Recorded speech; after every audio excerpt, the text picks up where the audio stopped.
Apparently you can clutch using the new wind charges. Okay, so let's just jump off here. And yes, this one is true. I didn't take any fall damage. And speaking of fall damage, does a breeze take any fall damage?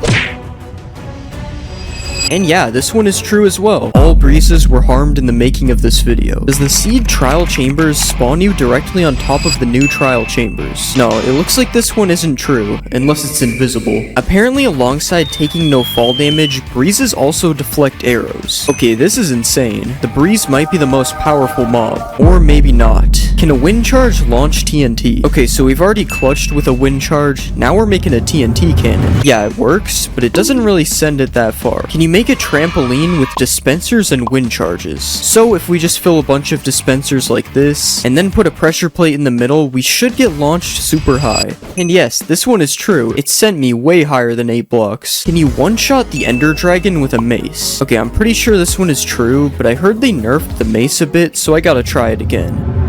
And yeah, this one is still true, although this isn't much better than just using beds. Apparently there is also new Minecraft credits. I don't actually know if this is new. Has anyone ever seen this background? Does a mace work with slow falling? This is so slow. They weren't messing around when they said slow falling. No, this one is not true. You have to risk death to use the mace. Can you put channeling on a mace? No, you can't put channeling on the mace. You cannot become Thor. Can you make a warden trial spawner? Yeah, if you right-click the trial spawner with a spawn egg, you can make any type of trial. I think I'm gonna be doing this from now on. Does mining a trial spawner give you loot? No, it gives you nothing. It's just a waste of time. Can you mine a trial spawner with Silk Touch? I'm gonna regret breaking this thing again, aren't I?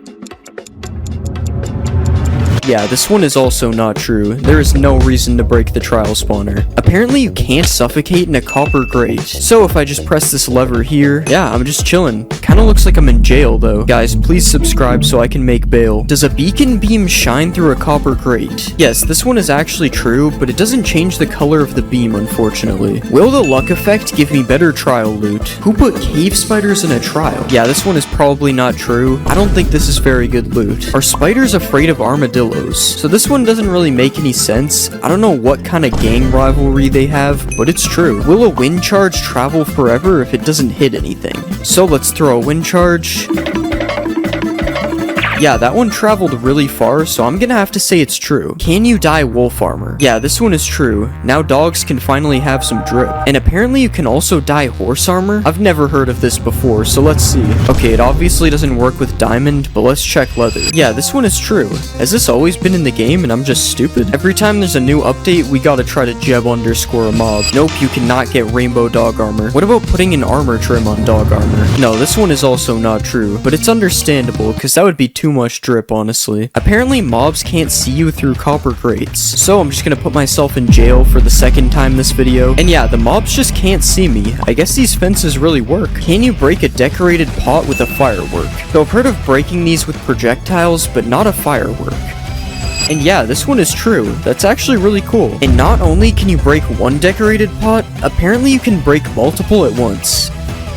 Yeah, this one is true as well, and it's actually super satisfying to watch. Can you shear a wolf to remove its armor? Okay, so they're just making anything up now. Never mind, this one is true, for some reason. Why? And you can also dispense a brush onto an armadillo for a scute. I bet you didn't expect that, because it doesn't really make any sense. And just when you thought it can't get weirder, there is apparently an infinite scute glitch. Yeah, this only works in creative for some reason, because the brush will break in survival, but it's still kind of funny that my man can just never go bald. Apparently there are multiple new music discs in 1.21, so usually there is only one new music disc, but yeah, it appears there is more than one new music disc this time. Why does this sound like an epic Christmas song? Can you name a boat in 1.21? So I'm pretty sure I've tried this before and it doesn't work, and yeah, you still can't name a boat. Nothing has changed. Is there a new copper dimension in this update? Of course there isn't. Mojang is never gonna add a new dimension. Does a copper bulb stay activated with no redstone? So let's just break all this. Yeah, this one is true. I wonder if it ever runs out or just kind of stays like this. Speaking of running out though, apparently oxidized copper bulbs are dimmer. Yeah, this one is true. So I guess it does sort of run out unless you got some wax. Can you make ominous splash potions? Nope, I can't even put the ominous potion in the brewing stand. Does the new oozing potion cause an infinite slime glitch to happen? So if you kill something with an oozing effect, it drops slimes. But what happens if you kill a slime with the effect?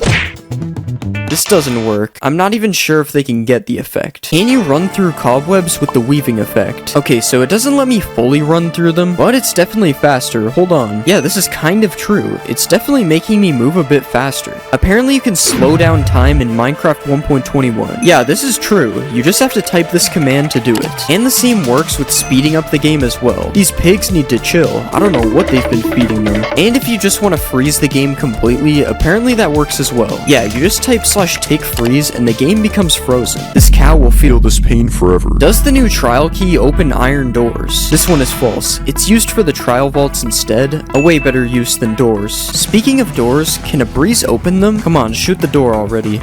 Yeah, this one is true. I guess no house is safe anymore. Can you put armor on a baby wolf? No, unfortunately you cannot. It's probably a few sizes too big. Everyone knows you can undye things with a cauldron, but can you use it to undye a dog's collar? Come on, it's bath time, buddy. No, you cannot. He still has a blue collar. Will a dog with armor survive a hit from a warden?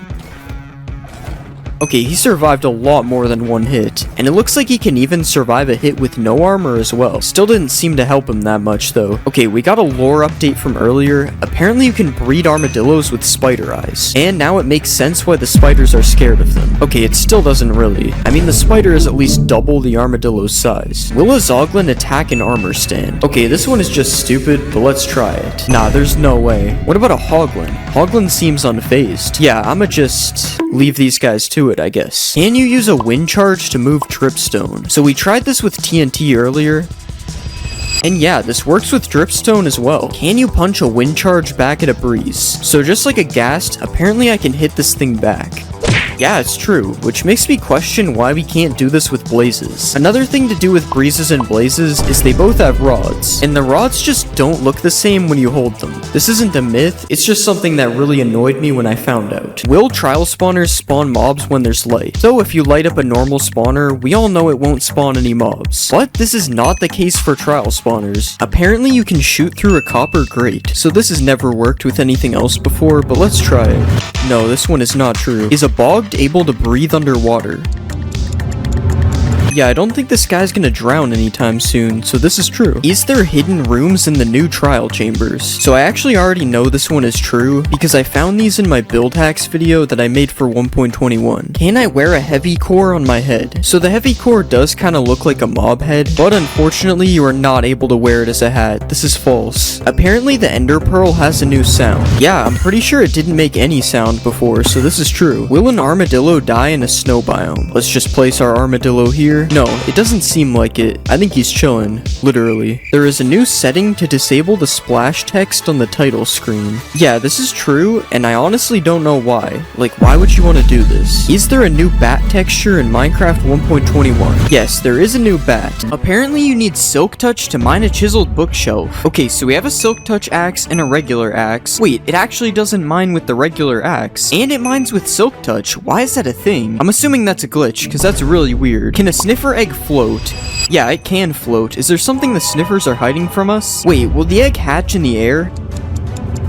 Okay, yeah, it does. I'm sorry, Snifflet. I didn't know it would work. Can the new mobs go upside down? Okay, so we have a dinnerbone name tag, and yeah, it works for a sniffer, and it also works for a camel. This looks so weird. Can you breed bees with the new pink petals? Yeah, you can, but the only reason this works is because they're a flower. Can you put a baby sniffer in a boat? So we already tried with a big sniffer and it didn't work, but yeah, it works on a baby sniffer. This is true. Wait, maybe you can grow the sniffer in the boat. No, never mind. It just gets teleported out. Another mob that can't fit in a boat is a camel. But yeah, it also fits in a boat as a baby, although the same thing happens when you grow it, unfortunately. Can you bounce off of a slime? So obviously you can bounce off a slime block like this, but does it work on a slime? No, it doesn't work, but I don't understand why. They are both made from slime balls. Does string make lava quiet? So I turned subtitles on, and right now you can see the lava sound is being made. So let's put some string on the top, and yeah, for some reason the lava sound is gone. That's so weird. Can you shoot through a bamboo trapdoor? No, you can't. The giant hole isn't real. chill, I guess. What about a cherry trapdoor? Yeah, if the bamboo one didn't work, there's no way that one was working. Striking a villager with lightning makes it a witch. Yeah, this one is true, and it really makes me wonder what striking a person with lightning does. Do parrots dance when you play music? Yeah, wait, they're going crazy. Unfortunately, this doesn't work when they're on your shoulder, though. Does Frostwalker work on armor stands? So let's just make this device real quick, and yeah, it turns all the water to ice. That's so cool. Oh, and I also just noticed that ice has a melting animation. I've never seen that before. Can you light two end portals at the same time? No, only one of the portals lights, but I don't really know when you would need this anyway. Can TNT boost an ender pearl? Okay, I don't think that's how you're supposed to do it.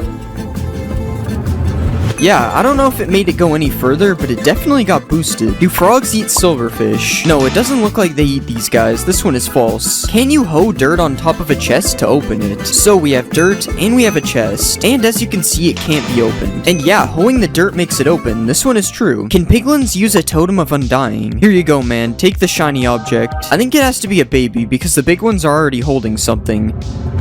And yeah, it actually works. The baby survives with a totem. You can light a campfire by setting yourself on fire. Alright, as you already know, don't try this at home. No, it doesn't work. I set myself on fire for nothing. Can you jump 9 blocks with these 3 potions? So we have speed, slow falling, and jump boost.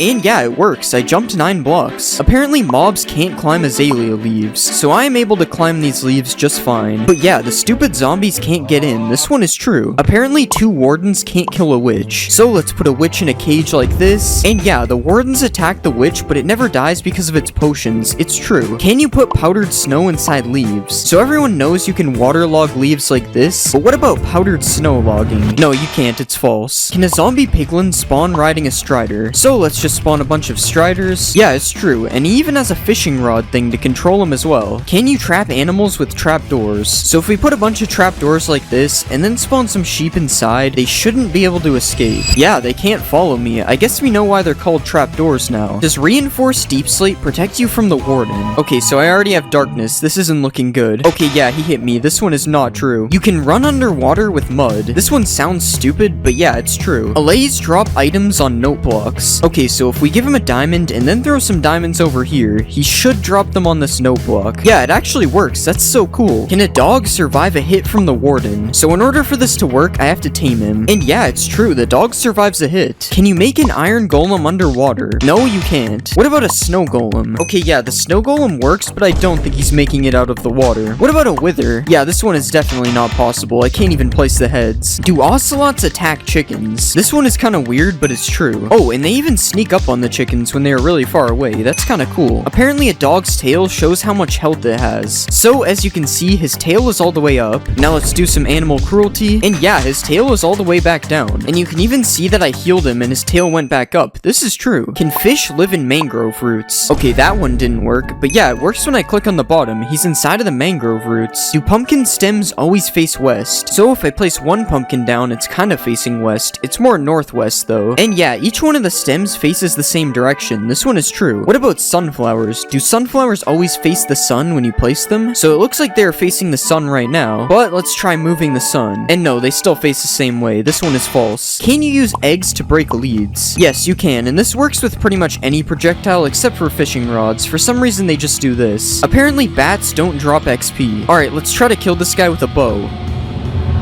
Wow, first try. Yeah, he didn't drop XP. This one is true. Can you kill blazes with water bottles? So I've heard of killing blazes with snowballs, but never water bottles. Yeah, it works, but it's gonna take a lot of water bottles to kill one of these guys, so a sword or an axe is a way better method. Can you use Frostwalker on a boat? Okay, so I have Frostwalker boots on, and no, this one isn't true. But why would you need a boat with Frostwalker anyway? Do llamas attack wolves? Okay, the wolf is literally sprinting away. And yeah, it's true. I didn't know llamas had any enemies. Except me, of course. Can you put a boat on top of your head? So let's just break this block. And yeah, I have a boat on top of my head now. Fashion has really been taken to new levels. Can you put armor on a villager? Yeah, he's taking way less damage now. This one is true. Does stained glass change the color of a warden's sonic boom? Okay, let's just provoke the warden again. No, this one isn't true. It's still blue. Do anvils bounce off slime blocks? Alright, let's drop the anvil. No, they do not, unfortunately. Can a group of wardens blast away the ender dragon? Alright, let's spawn a ton of wardens. Yeah, it's it's true, they sent him flying. Apparently nether fences can't connect to other fences. So if you have two types of wood fences, they'll connect like this. But when you place nether fences, it doesn't work. That's so strange. Apparently you can't sleep while poisoned. Also, don't try this at home. No poisoning yourself. Yeah, this one is true. It just kicks me out of the bed. Can you shear a goat for a goat horn? I really doubt this works. It makes no sense. Yeah, you can't do this. You just gotta wait for them to ram into you. Can you escape phantoms by going underwater? Nope, it looks like these guys can swim as well, if they weren't already annoying enough. I guess the only option to get rid of them is by sleeping. Do foxes get stuck in snow when chasing chickens? First it's the ocelots killing chickens, and now it's foxes. Everybody hates these guys. But yeah, they get stuck in the snow for a second when chasing them. That's kind of funny. Apparently ghasts can't swim. Okay, it's definitely not true. He is still chasing me underwater. Can you look at Enderman through glass? So this is me looking at an Enderman without glass. Not good. And this is me looking at one with glass. Yeah, he doesn't attack me anymore. It's true. Does naming a Vindicator Johnny make him attack all mobs? This one is kind of strange. I don't know what Johnny did. But yeah, it's true. For some reason he goes on a rampage. Can you stack two types of slabs? So apparently if I put two slabs like this against the world border and then push them together, it will make a cursed slab. Yeah, it does. That's so weird. Do cats take no fall damage? I'm pretty sure this is a thing in real life, so it's probably true.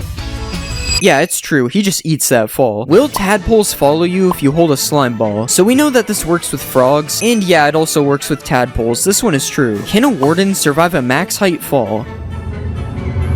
Yeah, it's true. He survived. I guess cats and wardens are the same thing. Do potions of healing hurt undead mobs? Yeah, it's true, and the opposite works as well. You can heal undead mobs with harming potions. Can you breathe underwater with torches? So everybody knows you can breathe underwater with doors like this, but what about torches? Okay, it kinda works, but the torches break, so it's not technically true. Can you bridge to the outer end islands? So obviously I could sit here and bridge like this, but that's boring. I'm just gonna fly instead. Yeah, it's true. You don't even need to kill the ender dragon to get here. Although it's probably faster. That was like 1,000 blocks. Apparently camels can make a 12-block jump. Yeah, it's true. They need this guy in the NBA. But now let's see if a camel can protect you from the Ender Dragon. This is kind of a weird situation. How would a camel even get to the end? But yeah, it actually works, but it's not looking good for my camel. Are beehives more common in Cherry Grove biomes? Okay, there's literally 3 of them right here. It's definitely true. Does weakness stop you from being able to attack mobs? Okay, so I can still attack mobs when I have weakness, but when I punch the mobs, it doesn't work. So this one is kind of true. Apparently you can't attack a camel's head. This one seems kind of weird. I'm sorry, camel, if this doesn't work. Oh, it's actually true. How is this possible? Can you put armor trims on an elytra? No, you cannot. What about armor trims on a turtle shell? You actually can, and this thing looks really cool. I'm definitely gonna start wearing turtle helmets. Can you breed camels with cactuses? Alright, let's just feed them both some sharp objects. And yeah, somehow this one actually works. Do all camels run the same speed? So everyone knows that each horse moves at a different speed, but does this also work for camels? Okay, it's been 10 seconds and he made it here. Now it's time to try a different camel. Okay, it's the exact same speed. This one isn't true. Using the seed sniffer spawns you near a ruin with a sniffer egg in it. Okay, we got an ocean, but it's not a warm ocean. This one is false. Do hanging signs fit less text than a regular sign? So there's 60 characters on a regular sign, and there's only 40 characters on a hanging sign. This one is true. Is there a secret room in a desert well? No, it doesn't look like it. What about in a jungle temple? I mean, yeah, there's a hidden room, but it wasn't added in 1.20, so I'm gonna say this is false. Can you shoot projectiles through a nether portal? Okay, it doesn't seem to have gone through, but let's check. There's no way to really tell. We need a wall. And yeah, there's actually arrows on the other side. This one is true. Do piglins wear mob heads? There's no way this one is actually true. This looks so funny. Wait, what if you use a piglin head on a piglin? Okay, this one is really cursed. He has double ears. Powdered snow stops you from burning in the nether. Don't try this at home, guys. And yeah, it works, but you don't get to keep the snow. It's a one-time use. Wait, if it stops burning in the nether, you can probably clutch with it as well. Yeah, this one is true, and it also doesn't melt. Can you light a nether portal with a bed? This one is true, but it's just the explosion doing it, not the bed. Does a cursive binding book get stuck in a bookshelf? No, it doesn't. I can still take it out. Do jukeboxes emit particles when you play music? Yeah, this one is true. I've never seen this before. Can you die from dehydration in Minecraft? Obviously, there is no thirst meter in Minecraft, but apparently with this command, it will say you died of dehydration. Yeah, it's true. I guess I gotta start drinking some liquids. Can you make a giant cherry tree? tree. Okay, it doesn't grow into one giant tree. And yeah, that doesn't really look that much bigger than normal either. Are emeralds more common in cherry biomes? I don't really know how to test this one, but I'm seeing some emeralds, so at least they do spawn in a cherry biome. I have no idea if they're more common here though. Does a camel fit in a boat? No, it does not. This guy is way too big. What about a sniffer? A sniffer also doesn't fit in a boat. This is sad. He'll never be able to become a pirate. Apparently there's a new way to get command blocks. So if you click on options and go to controls, you can enable operator items tab. And yeah, now when you're in creative, there's this new tab with all sorts of blocks you had to use /give for before. Does a sniffer egg survive being hit by an anvil? So if you do this to turtle eggs, this is what happens. So I wonder if the same thing happens with sniffer eggs. Yeah, the sniffer egg somehow survives, that's insane, but the anvil doesn't drop this time. What about TNT? Okay, it's not that strong, RIP Snifflets. Does waterlogging a skulk shrieker stop it from making noise? Yeah, it's not making noise. I wonder if this also stops the warden from spawning. No, it does not. Does killing an elder guardian drop an armor trim? Okay, nothing so far. And yeah, tied armor trim. These guys can also drop fish, which is kind of weird. I don't think they are fish. Is there a hidden gold block in the new trail ruin structure? Okay, so I definitely meant to do what just happened, and I don't really see any gold blocks here. I'm gonna say it's false. Do diamonds spawn under the middle of trail ruins? Okay, so this looks like the center. Let's dig down. There's no diamonds, it's false. Everyone knows you can name a sheep Jeb and it turns rainbow, but does this work for a sniffer? No, it doesn't. What about naming a camel? No, this one also doesn't work. I guess we're stuck with regular mobs. Can piglins open doors? Wait, they actually can. That's so cool. Can you break bamboo blocks faster with a sword? Okay, so this is with a fist, and this is with a sword. I don't think it's any different. Apparently, XP bottles can make a block of redstone or glow. Yeah, it's actually glowing, and that's a lot of particles. You can also just do this by right-clicking it though. The XP bottles don't really matter. Apparently there is blue magma in Minecraft 1.20. Oh my god, there actually is. No way. It's definitely not fake. Do torch flowers emit light just like torches? Oh wait, I probably need to turn off full bright. No, it's still really dark in here. The torch doesn't mean anything. Can you use a brush on a dragon egg? So when you right click a dragon egg, normally it teleports away. But what if you use a brush? No, it still teleports away. I guess you can't clean your dragon eggs. Can you put armor trims on horse armor? No, unfortunately you can't give your horse some drip. If you put a flower into a crafting space, it turns into a single color of dye, but apparently you can craft a pitcher plant into 2 dyes. Yeah, this is true. I guess the flower is just so big it gives you 2 dyes instead. Is rain invisible through black glass? So this is what rain looks like through regular glass. You can still see it. And this is what it looks like with black glass. This one is true. I wonder if it also works on snow. Yeah, it does. Can you dye the highlighted part on the new decorated pot? No, it's still yellow. This one isn't true. Is there a new bamboo village in the jungle biome? Okay, so when I use /locate, I'm not really seeing anything that would be a bamboo village. And I'm also not seeing anything in this jungle. This one is probably false. Can you smelt netherite armor and tools into netherite scraps? So everyone knows you can do this with gold and iron armor and tools, but it doesn't seem to be working with netherite armor or tools, so it's false. I don't see why you would ever need to do this anyways, so that's probably why. Can you dry a wet sponge using a campfire? Okay, so you can't place the sponge on the campfire, so this is already not looking good. Yeah, the steak is cooked and the sponge is still wet. I don't think it's true. Is there a new cherry dimension in 1.20? Yeah, I think it's kind of obvious that this one isn't true. Wait, never mind guys, 100% real cherry dimension. Apparently sniffers can't drown because their eggs come from the water. Okay, he's sniffing the water. Maybe this one is true. Never mind, this is definitely not true. I'm also not gonna help him out of the water. I'm a hater. You can plant mangrove trees underwater. So if you place a regular sapling here, it just breaks. But yeah, the mangrove propagule can be placed underwater. Are phantoms afraid of cats? So let's place a bunch of phantoms down, and now we'll get some cats. And yeah, the phantoms don't seem to be attacking me. Also, this noise is terrifying. What is that? Can you clutch on a sniffer? So these guys look kind of soft, so hopefully this works. Okay, it definitely doesn't work. This is false. Can you put horse armor on a camel? No, you can't. And even if you could, you wouldn't be able to use the saddle, so it would suck anyway. Are villagers able to sleep in the nether? Yeah, this one is true. These guys somehow don't make the bed explode. Whoops, I didn't think that would happen. Apparently, the warden isn't actually blind. So in spectator mode, you can see what any mob sees by left-clicking on it, and that includes the warden, who is definitely able to see from what I'm seeing. Apparently, you can't name a mob name tag. Yeah, so you can't even name a name tag, but you can do do it like this, so I guess it's false? Oh wait, I actually just found a way to do it technically. Does a potion of luck change the loot inside a chest? So this is the loot in the chest right now, and now I have the luck effect. And it's the same loot in the chest. This is false. You can make a minecart that infinitely moves. So apparently if you stack a bunch of minecarts in each other, they will never stop moving. Yeah, this one is true, and it's also really weird. Why does this work? Apparently a camel can survive a 50-block fall. Sorry man, I gotta do this. It's actually true, it somehow lived, but now can I survive the fall while riding a camel?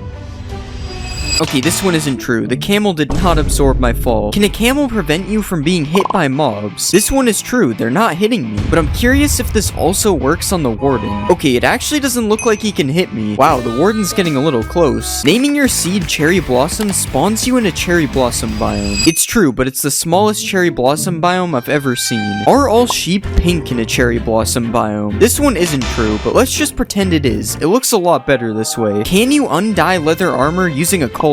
Wow, this one is actually true. And you can also dye wool that is already dyed. This one is true as well, and you can do it with every colorable item, just to be clear. Apparently you can swap your elytra out without opening your inventory. This one is true, but you better carry a water bucket with you just in case. Does a bamboo raft move faster than a regular boat? So this is me riding both of the boats. It doesn't look like the bamboo one is any faster. This is false. Can you clutch on a camel? You can clutch on a horse, so this should be possible. As long as I don't mess this up, of course.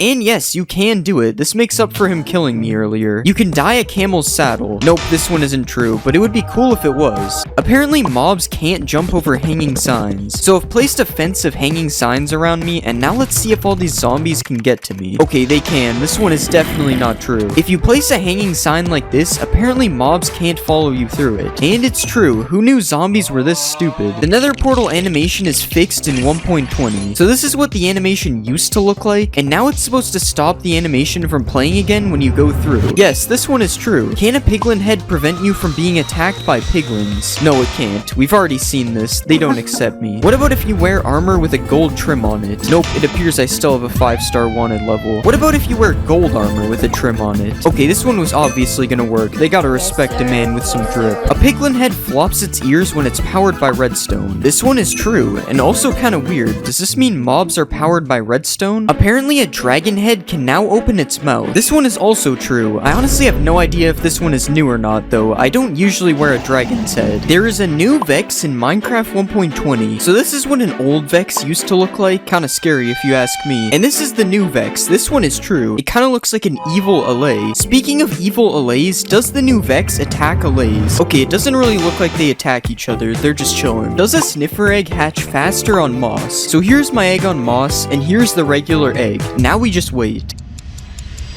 And yeah, this one is true. The egg on moss hatched way faster. You can make a sniffer carpet. This is actually just from my build hacks video. It's not really a myth. No sniffers were harmed in the making of... No, actually they were. I'm not gonna lie. Can you ride a sniffer? So my right click says you can't, but this command says I can. But since you can't do it without cheats, I'm going to say it's false. You can heal camels with cactuses. I can't imagine this one is true because of what I'm seeing right now. Okay, never mind. He somehow eats that. That's true. You are able to sprint on camels.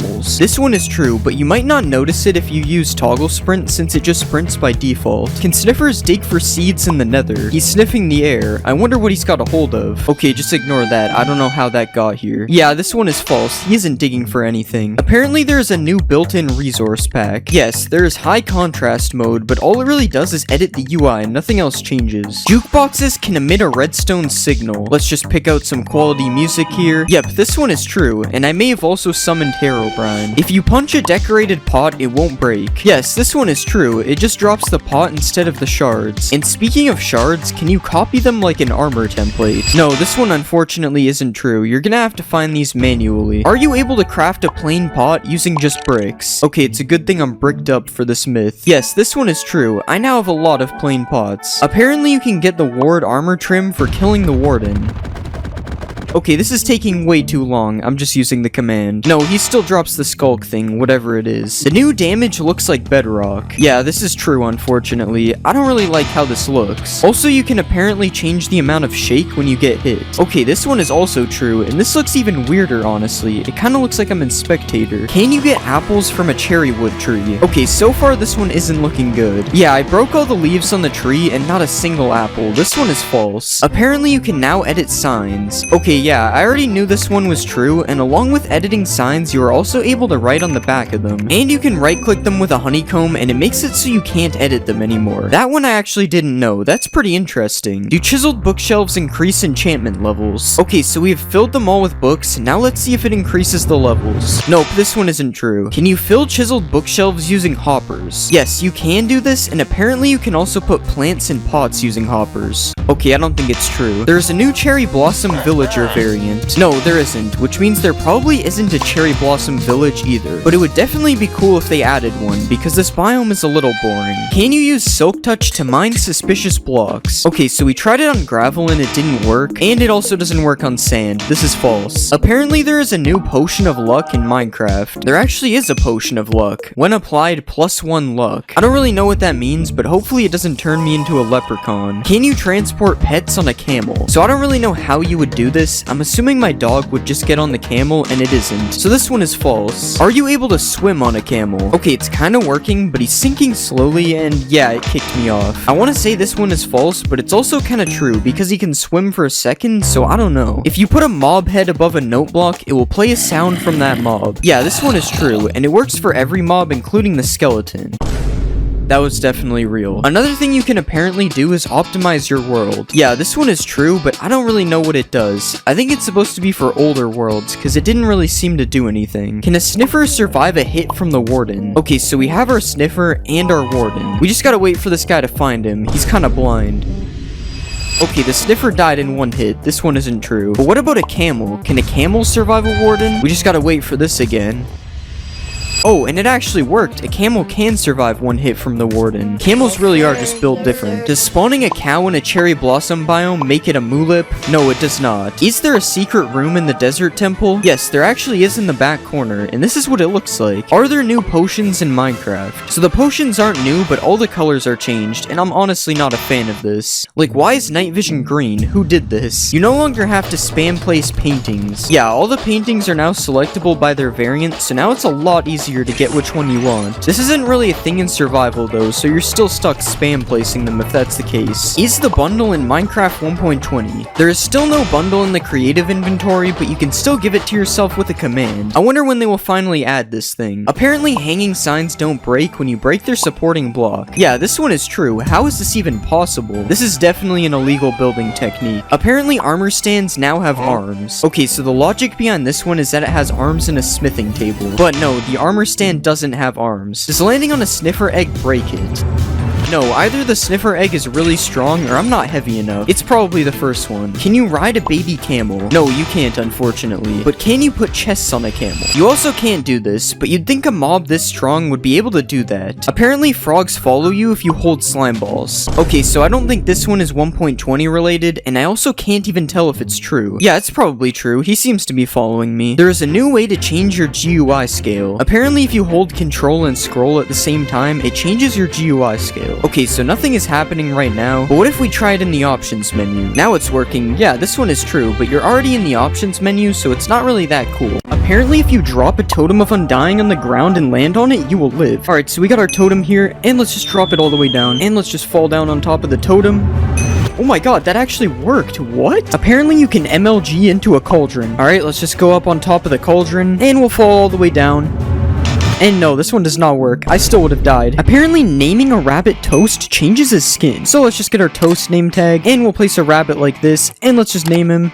And yeah, it actually changes his skin. I've never seen this skin before. That's actually pretty cool. Apparently, an Enderman can stand in a cauldron. So, as you know, when you put an Enderman in water, it just TPs away like that. But what if you put an Enderman in a cauldron? Wow, he's actually just standing in the water. He doesn't even TP away. Can fish breathe on land with water breathing? Alright, this one sounds really stupid. There's no way this will work, but let's try it. And now the fish has water breathing, so let's see if it suffocates. Okay, yeah, the fish is taking damage and he died. This one is false. Apparently a gold pickaxe mines faster than netherite. So this is how fast netherite is able to mine stone, and this is how fast gold is able to mine stone. This is actually true. It's noticeably faster. But for some reason, when you put efficiency 5 on both of the pickaxes, the netherite one becomes faster. I don't even understand how that works. Apparently you can make glowing signs. So if we just take our regular sign here and we get a glowing sack, apparently this will make it glow. No way, it actually makes it glow. How did I not know this exists? Apparently you're also able to dye signs. Alright, so it's the same thing as the ink sack. And yeah, this one works as well. This is so cool. You guys should definitely do what it says on the sign, by the way. It's not me telling you, it's the sign. Apparently you can tow a boat with a lead. So we have our boat right here, and let's just right click it with the lead, and nothing seems to be happening right now. But what if I put a pig in the boat and then I put a lead on the pig? Okay, it just takes the pig out of the boat. This one isn't true. Apparently 1 block of water is able to hydrate crops that are 4 blocks away. So let's just put our water here, and we'll just hoe all this dirt. And yeah, it's hydrating the crops all the way over here, even though the water is here. Can you smelt an iron door into iron nuggets? So as you know, you can smelt gold and iron tools into nuggets like this. As you can see, I have a nugget right here, but can you do this with iron doors? No, it doesn't look like anything's happening. This is false. Will a baby villager jump on a bed? So let's just spawn a baby villager like this, and apparently he's supposed to just jump on this bed randomly. Okay, well right now he's following his parent, so we have to take care of that. And now let's see if he jumps on this bed. Okay, he's standing on the bed, and yeah, he's jumping on the bed. This one is true. Apparently throwing an XP bottle upwards gives more XP. So let's just throw it down first, and we got exactly 1 level. And now let's try throwing the bottle upwards. And we got a little bit more XP. This one might be true, but it also might be random, so I'm not really sure if it's true or not. Apparently there's an easy trick to find diamonds 100% of the time. So if we go to the middle of a clay patch like this, and then we go 6 blocks south, apparently under the 7th block, there will always be diamonds. So let's just mine down like this, and we found gold, but that's not diamonds, so let's keep mining, and we've hit the void, and there's no diamonds. I don't think this one is true. Apparently a hoglin can survive a 50 block fall. So we have our hoglin here, and I'm sorry buddy, but you're going off the edge. And no, the hoglin did not survive. This one is false. Apparently you can sleep underneath lava without dying. So we have our lava bed here, and let's just sleep in the bed. And wow, this is actually working. How am I even sleeping in here? Speaking of dying in lava, apparently witches can't die in lava as well. So let's spawn a witch, and she's dying right now. Oh wait, they actually drink the fire res pot and live. This one's true. Witches can't die in lava. Apparently the top of a desert temple fits a full beacon perfectly. So let's just fill in all of this with netherite, because you know this is a perfectly legit beacon. And yeah, now we have a perfectly fitting beacon. I guess we know who really built the pyramids. Apparently you can use a sweetberry bush to clutch.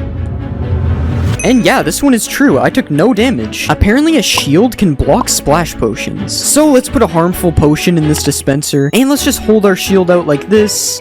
And this one is false. I still got hit by the potion, even though I was blocking it. Apparently foxes can make a 4-block jump. So let's just put a chicken up here, and we'll spawn a bunch of foxes down here. And yeah, they jumped up and got that chicken immediately. This one is true. Apparently you can walk over magma blocks and campfires without taking damage if you have Frostwalker boots. So let's just make the Frostwalker boots. And yeah, the magma's true. I'm not taking any damage. But what about the campfires? Yeah, this one is also true. That's so cool. I never knew this existed. But now this makes me wonder if you can walk in lava with Frostwalker boots and not take any damage. Okay, this one is not true. You still die to lava if you have Frostwalker boots on. Apparently you can mine a beacon with your fist. So let's just mine this thing. And yeah, it still drops the beacon. Even though it takes a while to mine it, this one is true. Apparently if you kill a zombie pigman in 1 hit, the other ones won't attack you. So let's just 1 hit this pigman. And yeah, they're not attacking me. This one is true. Can you put a pumpkin on a villager's head with a dispenser? So let's just trap our villager, and we'll put a dispenser here. Now let's add the pumpkin to the dispenser, and let's see if it puts this on his head. Yeah, this one's actually true. The villager's wearing a pumpkin now. Apparently you can trap a warden by quickly placing wool over top of him. So let's just start spawning our warden like this, and if we place wool like this, apparently this traps the warden. And yeah, this one is true. The warden is just kind of trapped in wool now. That's so funny. Apparently you can put out a campfire by right-clicking it with a shovel. And yeah, this is true. It puts out all the campfires instantly. Apparently if you right-click a villager during a raid, it will sweat. So let's just right-click this guy, and I swear I just saw water particles coming from him. Yeah, there's water particles coming from him. This one is true. The villagers really do sweat during the raid. Apparently a dolphin will pick up diamonds. So let's just throw some diamonds to this dolphin, and he's going back for them, I think. And yeah, the dolphin is picking up diamonds. That's so cool. He even throws them back to me. It's just like an allay, but underwater. Will a zombie chase an invisible villager? So we have our zombie right here, and let's just make this villager invisible, and we made the zombie invisible too. Okay, we have to redo that. Alright, let's just try this again. And yeah, he's chasing the invisible villager. This guy has some really good eyesight, I guess. Will a grindstone remove a curse from an item? So let's just put these pants in the grindstone, and no, it literally does nothing. It just keeps the curse of binding on it. Apparently, if you trick a skeleton into lighting TNT, it will make creepers drop a ton of music discs. So let's just get the skeleton to shoot the TNT like this, and he shot the TNT, so let's see what happens. And yeah, they dropped a ton of music discs. That's so cool. I had no idea you could get music discs like this. Apparently, you can milk goats. Okay, I don't know how I've never heard of this one, but it actually makes sense. So let's see if it gives me milk. And yeah, the goat actually gives me milk. How did I not know this is true? Can you put 2 parrots on your shoulder? So let's just tame our parrots like this. And we got 1 parrot on our shoulder. Let's go for 2. Okay, I don't really know if this one's true. He doesn't seem to be getting on. Oh wait, it actually worked. He got on my shoulder right when I thought it was false. Okay, I guess this one is true. You can dual wield parrots, but can you get 3 parrots? I don't think so. He's just running away from me. Will a totem of undying save me from slash kill? Alright, so let's just slash kill. And no, the totem of undying did not save me, unfortunately. Apparently, throwing an instant health potion upwards will give you more health than throwing it down. So let's just throw a potion down like this. And as you can see, it gave me 2 hearts. So now let's throw one up in the air like this. And it still gave me 2 hearts. This one is false. Apparently, a witch can't die to instant damage potions. So let's just rain instant damage potions down.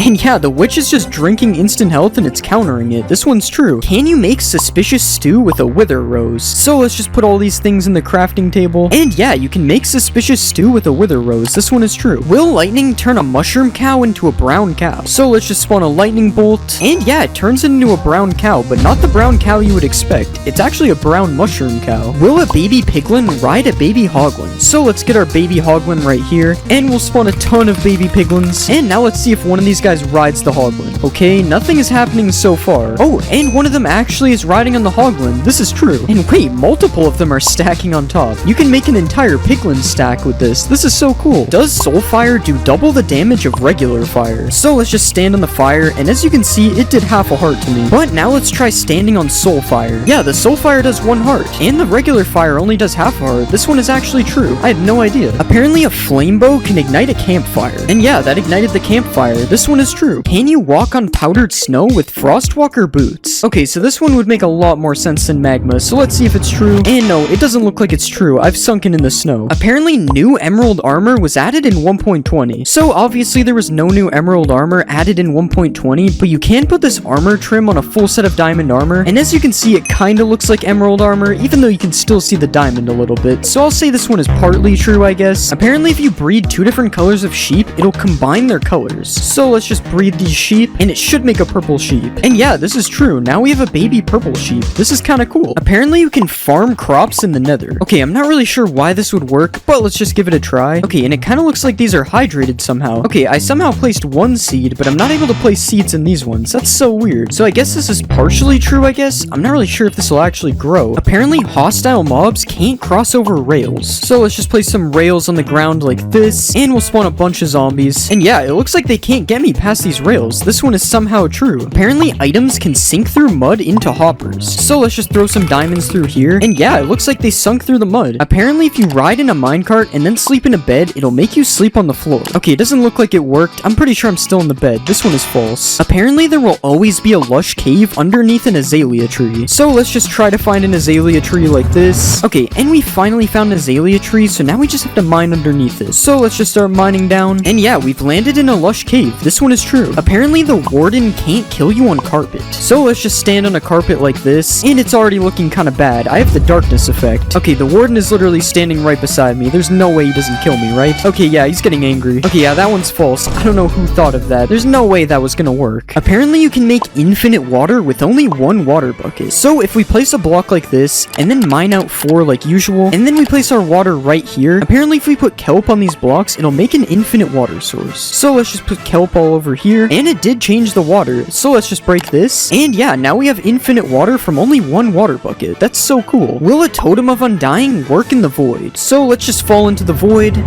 And no, the Totem of Undying does not work in the void, unfortunately. Apparently, iron golems don't take fall damage. So let's just push this guy off, and let's see if he takes fall damage. No, he actually didn't take fall damage. This one is true. I guess that's what happens when you're made of iron. You're just invincible. Can you mine lapis ore with a stone pickaxe? So we have regular lapis, and let's just break it with a stone pick. And yeah, it actually dropped the lapis. This is true. But now, can you break deep slate lapis with a stone pick as well? Yeah, this one also works. I guess you only need a stone pick to collect lapis. Is a diamond and a turtle egg the same texture? So we have our diamond right here, and we also have our turtle egg. And yeah, I can actually kind of see the similarities. Like, they have the exact same shape, and the shading is kind of the same as well. I don't know. Let me know if you think these are the same texture or not in the comments. I'm pretty sure that they are. Apparently, if you dig straight down at your world spawn, there will always be diamonds. So let's just start digging straight down from where we spawned, and there was no sign of diamonds anywhere. This one is unfortunately false. Can you survive a fall by landing on a watermelon? So the logic behind this one is because it has water in the name. And no, it's not true. It was pretty obvious it isn't true, to be fair. Apparently, you can run over a 1-block gap. So let's just get a running start from back here.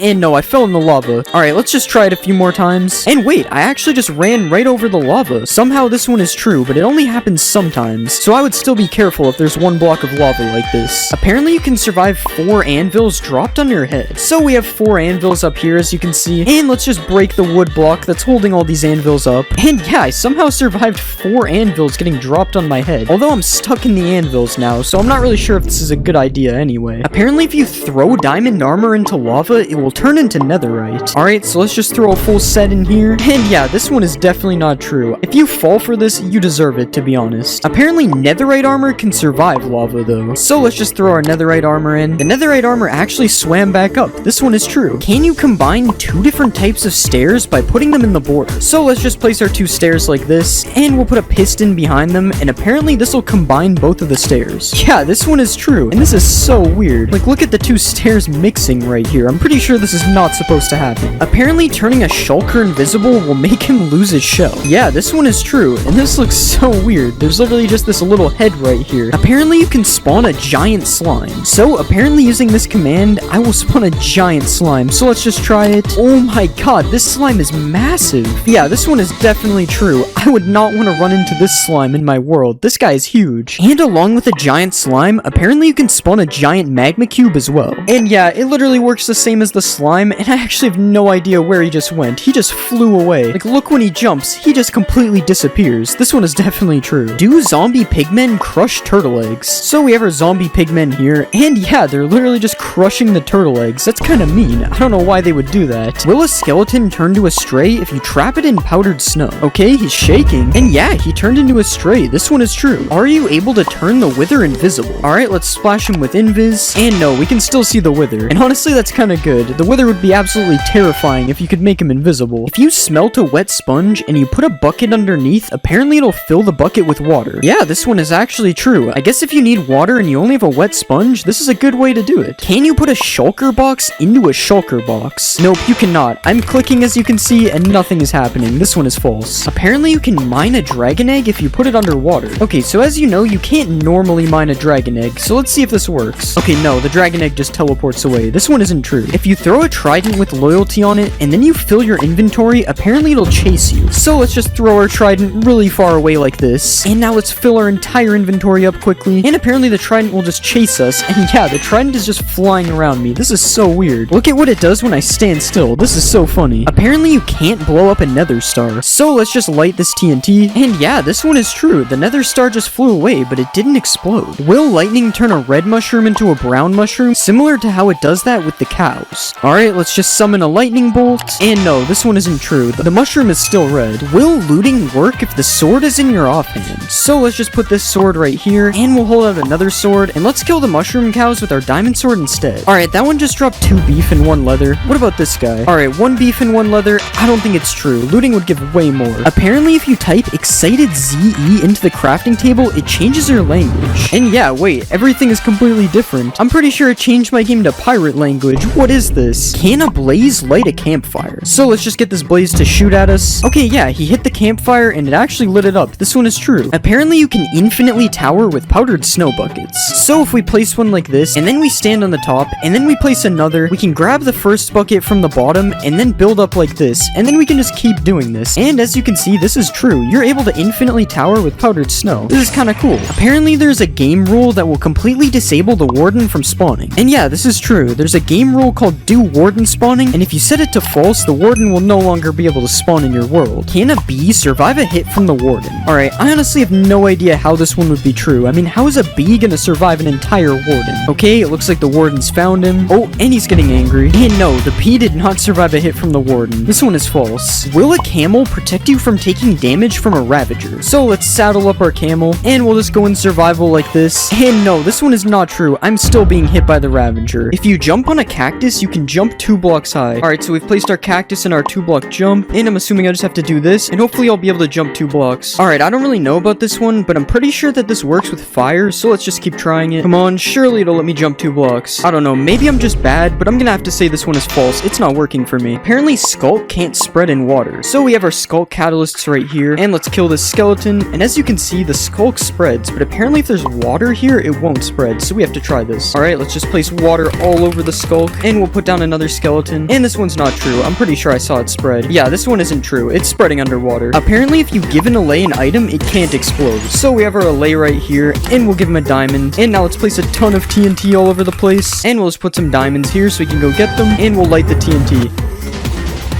The TNT didn't really hit him, but I didn't see him take damage. He just kind of got blown away, so I'm gonna say this one is true. Apparently, if you Ender Pearl and then go in the end, it'll send you back to the overworld. Okay, and we'll just throw an Ender Pearl all the way over here, and now let's go in the end, and it should TP us any second. Okay, yeah, this one is false. It would have TP'd us by now. Apparently, all cats in a witch hut spawn as black cats. So, as you can see, there's already a black cat right here, and we'll spawn our cats in the witch hut, and yeah, they're all black cats. That's so crazy. And as you can see, if I go over here, they're just normal cats. So it's literally just the witch hut. Wow, that's so weird. Apparently in the new update, you can summon the white enderman with a command. So I'm typing the summon command, and I don't see anything coming up for white enderman. This one is false. Apparently ancient debris resembles an old warped log. So we have a warped log here, and as you can see, this is what it looks like, and here's an ancient debris beside it. Apparently this is supposed to be an old warped log. It doesn't really look like it on the sides, but the top looks pretty similar, so I don't really know if this one is true. You guys let me know if you think this resembles a warped log or not. I honestly don't know. Apparently there's a secret room under the village well. I'm pretty sure these village wells have been in Minecraft forever, so I'm pretty sure I would know about this if there was a secret room. And let's just mine the blocks out under here. I mean, there's a cave down here, but I'm pretty sure that's not a secret room. This one is false. Apparently there's a secret new deep dark villager. So let's just spawn a villager. And no, this is just a normal villager. There's no new deep dark villager in this game. I'm sorry. Apparently there's a secret room hidden under the igloo. So if we break this carpet here, there's supposed to be a hidden room somewhere under here. Wait, there's actually a trap door. And there's a ladder down to the bottom. What's down here? And yeah, there's actually a secret room down here, and it looks like there's a thing to cure a zombie villager down here. And you get this chest with a golden apple, so all you need is a weakness potion. Oh wait, you can actually get a weakness potion here too, so you can literally just cure this villager right here. That's so cool. Apparently sniffers can sniff for seeds in the end. So we have our sniffer right here, and let's see if he can find some seeds. Alright, he's sniffing the air. This might be true. Okay, he's been sniffing for a long time, and he hasn't found anything yet. I don't think this one is true. Apparently there's a new bat in the new update. So let's just spawn a bat right here. And yeah, this is actually a new bat. This looks so cool. Apparently you can now put items in a decorated pot. So we have our decorated pot right here, and let's just right click it with these diamonds, and it's doing something. Okay, now let's right click it to see if they're in the pot. Okay, I don't know, the pot's just kind of wiggling. Maybe we have to break the pot. And yeah, the diamonds came out of the pot. This one is true. You can put items in pots now. Can you break pots with arrows? Alright, let's just shoot the pot. And yeah, this one is true, but it only drops bricks. It doesn't drop the pot. And just to be clear, you can break pots with every projectile, not just arrows. Can you give a snow golem fire resistance? Alright, so we have our snow golem right here, and let's just splash him. And yeah, he has particles, but does this actually work? And yeah, the snowman is just swimming in lava and not dying. This is the weirdest thing I've seen. Does an evoker turn blue sheep red? Alright, so we have our blue sheep here. I don't really know why this one would work, but let's just spawn our evoker, and he's doing something. And the sheep actually turned red.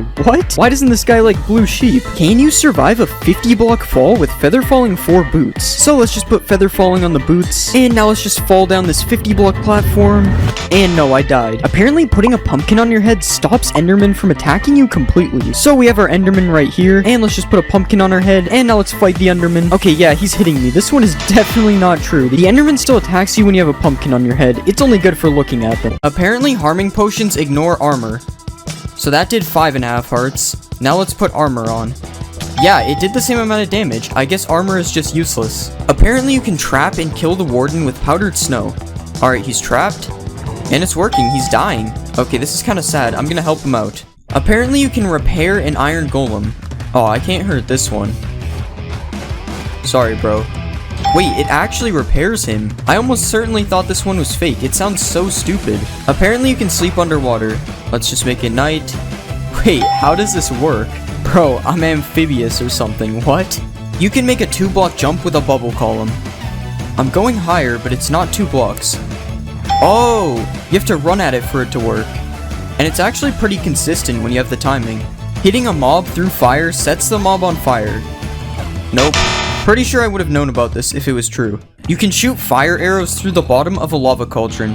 Wait, it works. You just have to angle it right. This is sick. As you know, you can block a beacon by placing a block above it, but apparently the beacon's beam can go through bedrock. Here it is with stone. As you can see, it blocks it. Now we'll try bedrock. What? I guess stone is stronger than bedrock now. That's so weird. Reinforced deep slate drops with silk touch. This is gonna take a while. I better not be getting trolled. We're almost there, and it did nothing. Nice. Apparently you can put thorns on an armor stand. So I have a full set of thorns 3 armor. Let's put it on the stand. No, I'm not taking any damage. I kinda wish this one was true though, it would be cool. Prismarine blocks change colors. Alright, time to stare at a block. It actually looks like it's changing. I think this is true. Yeah, there's actually a huge difference between the two. Striders can protect you from baby zombies. Let's get on this guy, and we'll go survival. Yeah, they can't hit me. I'm invincible. No baby zombie can ever kill me again. Apparently you can light 2 portals inside of each other. Alright, we have a weird portal. Oh, that would have been so cool. Mojang, please add this in 1.20. We need double portals. Mobs can't kill you in sugarcane. Let's put some zombies and a skeleton. Now I will set my game mode. I don't think it worked. This would be cool if it was true though. You get more experience from fortune. So I have a default pickaxe and a fortune 3 pickaxe. No fortune gave me almost 10 levels. And I got less levels with fortune. This one isn't true. Spiders can climb the world border. Not too sure about this one. Oh wait, he's doing the thing. Spider climbing the world border. Where will he go? Actually, when will he stop? This is getting dangerous. Apparently spiders also infinitely climb the world border. Apparently you can ignite TNT with a fishing rod. Now we just fish through the lava. Yeah, it works. I guess there is a reason to fish in lava now. Apparently you can also pull TNT towards you with the fishing rod. Yeah, it works. I have no idea why this would be useful, but it's cool. You can put a boat in a minecart. Wait, what? Why does that work? I'm pressing W and going backwards. This is so weird. Wait, what if I put a boat in a minecart in a minecart? Oh, it doesn't work. Apparently you can dodge sonic boom. Nope. Still no. Oh, you can. It's just hard because you have to do it really fast. Undead mobs don't burn underneath cobwebs. So I trapped a zombie and a skeleton in a hole. Let's set it to day. Wait, they're actually not burning. And as you can see, these guys are burning. This one is somehow true. This doesn't even make sense. Apparently ghasts can't see you behind cobwebs. I'm trapping myself in cobwebs. I don't think it worked, guys. Oh, not the underwater bed. Apparently rain kills snow golems. Slash weather rain. Wow, I've never seen something die so fast. Yeah, this one's true. You can kill the ender dragon with snowballs. I can't tell if I'm missing or if it doesn't work. Yeah, I don't think it's working. It's weird though because they aren't even hitting the dragon. Coal blocks last longer than 9 coal in a furnace. Time for some waiting. 9 coal finished first. I guess it's actually worth it to craft coal blocks. Holding control while using pick block gives you a chest with the same items. Now we have a ton of useful loot in this chest. And we just hold control. Yeah, it actually works. Awkward splash potions stop fire damage. Don't try this at home, guys. Nope, I'm still on fire. You can't spawn a wither in a snow biome. This one is true. I have no idea why, but it does work. Apparently you can MLG into a cauldron. Okay, I gotta line myself up perfectly. Nope, that's unfortunate. Apparently, if you hold crouch, you can MLG on leaves in 1.19. Alright, I'm holding crouch. Nope, it still waterlogs it. Can you burn waterlogged leaves? It won't let me set them on fire. Yeah, it doesn't look like they can burn. Apparently, polar bears attack foxes. I think it's true, but he's gonna have to catch him. I don't think the polar bear is fast enough. Alright, I'm gonna cut the video before the fox gets hurt. Oh. Apparently, you can give a boat a name tag. Let's name it something cool and original. Oh yeah, I have to crouch. It's not working. Maybe we have to name the boat. Guys, please just do it. No, it still won't work. It's just a boat. Apparently, deep slate ores give more XP. Okay, we got 8.5 levels from regular. And we got 9 levels from deep slate. Since the amount of XP you get is random, I don't think this is a big enough difference for it to be true. You can fish in a cauldron. Whoops. Yeah, there's no way I'm fishing anything out of here. You can't fish in a cauldron, but can you put fish in a cauldron? Nope, it just goes on top. Although sometimes the fish will go in the cauldron for a second. Killing a wither skeleton with a charged creeper always drops a skull. Oh, we gotta be quick here. There's 1. There's 2. There's 3. Either my luck is insane or this one is true. You can smelt nether gold into a gold ingot. Wait, it's smelting. Yeah, it works. I guess this should have been obvious, but you do only get a few nuggets from breaking it, so I wasn't sure. Apparently you can clutch with a skulk vein. Ow. No, you can't. Hostile mobs do not spawn in mushroom biomes. It's nighttime and I don't see anything spawning. Alright, there would definitely be mobs by now. This one is true. Apparently you can't milk a mushroom cow. Nope, you still can. And you can also milk them for soup. You can make a car in Minecraft. So if I put a pig in a minecart, it's supposed to be like a car. Well, I can only move backwards and I move very slowly, but I guess it's a car? Just like you can break an end portal frame, you can break bedrock with a giant mushroom. Nope, the bedrock is still there. I wonder why it works with end portal frames and not bedrock. Apparently bees can pollinate netherwort. No, it doesn't look like it. If you give a wither skeleton a bow, it will shoot fire arrows. So if I type this crazy command, I get a wither skeleton with a bow. And yeah, it's shooting fire arrows, that's terrifying. You can use gold nuggets as fuel in a furnace. No, you can't. I think you can in bedrock though. Apparently if you give a fox frostwalker boots, it will turn water to ice. We just need him to touch water. Nope, it doesn't work. I'm gonna need these back. Apparently you can't lose hunger on a boat. Okay, I'm giving myself hunger 200. It doesn't appear to be working. But if I don't have the hunger effect, it seems to be true. Apparently there's an infinite flower glitch. Yo, we're printing money. Wolves hunt down skeletons. So if I put this skeleton in a box... Oh, get out of here. So if I put a skeleton out of sight, apparently a wolf will hunt for it. I don't think it's working. Maybe it has to be my dog? Nah, he's just vibing. If you put a Jeb underscore name tag on a dog, apparently its collar becomes rainbow. So this should happen just with the collar instead. No, it didn't work. It just names your dog Jeb. Apparently, Endermen are not able to teleport out of a 2-block hole. Alright, he's in a 2-block hole. Nope, that happened instantly. The Warden's Sonic Boom ability apparently ignores armor. Here's me using no armor. Okay, it did 2.5 hearts. Here's me with full netherite now. Wait, it did 3 hearts. It did more damage. What? Okay, apparently you also can't block Sonic Boom with a shield. What? No way, as if the Warden wasn't already powerful enough. Does mud dry out in the nether? No, it does not. Well, at least not instantly. Can mud be used to put out fire damage? Time to set myself on fire. Don't try this at home. Nope, I'm still on fire. Apparently 1.19 added jungle villages. Okay, I'm using /locate, and these are the only village types available. There are no jungle villages. There aren't jungle villages, but apparently there are jungle villagers. Wait, no way, that's so sick. Apparently there are also swamp villagers. What? No way, it's like a non-mean looking witch. Why are these in the game with no villages? You can use reinforced deep slate to trap the wither. Now we spawn the wither.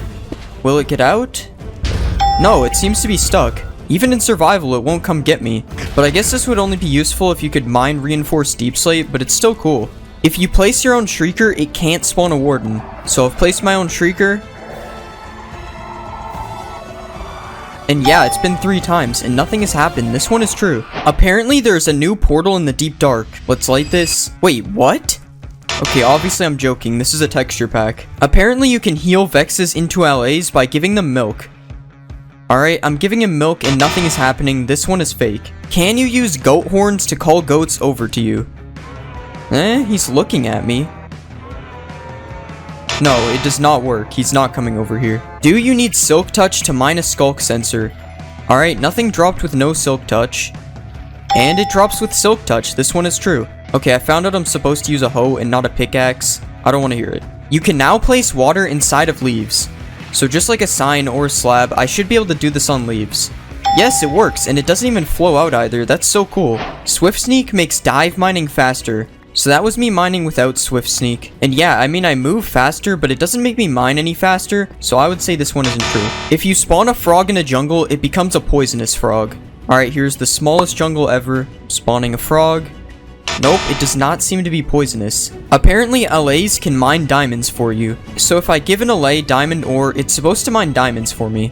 Nope, this obviously wasn't going to work, but it can collect diamonds for you. If you listen to the new music disc in the deep dark, it spawns Herobrine. Okay, we have our jukebox and the music disc. Let's see.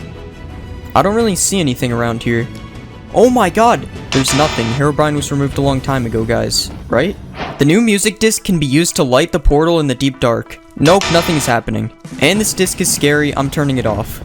You can't spawn a warden on the surface. Well, since you can't spawn a warden using your own shrieker, it's impossible for one to spawn on the surface. Frogs will eat magma cubes and drop a frog light. Oh, this one's true. Not these guys though, they're too big. Apparently you can find skeleton skulls in an ancient city. Dang, I really thought one would be here. Oh, there's one over here. It's true. Blowing up ores now gives you experience. I think I used too much TNT.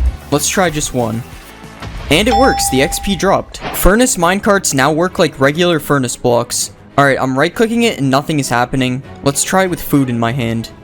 Still nothing, this one doesn't work. Apparently tadpoles are scared of axolotls. Wow, the axolotl's going crazy. It doesn't look like the tadpole is afraid though. The warden is lava proof apparently. It's true. The warden is even more powerful than I thought. You can use water to silence skulk sensors. Yeah, it's making no noise, but there's still the pulse thingy. And as you can see, the redstone works, but it's making no sound. Apparently the Moo Bloom was added in 1.19. Oh guys, look, it's the Moo Bloom. No way, no way. Apparently mobs now spawn inside of nether portals. So I've built a portal on the nether roof, so they should have the best chance of spawning here. Okay, this one might be true, but it's going to take forever if it is. Can Alays use a totem of undying?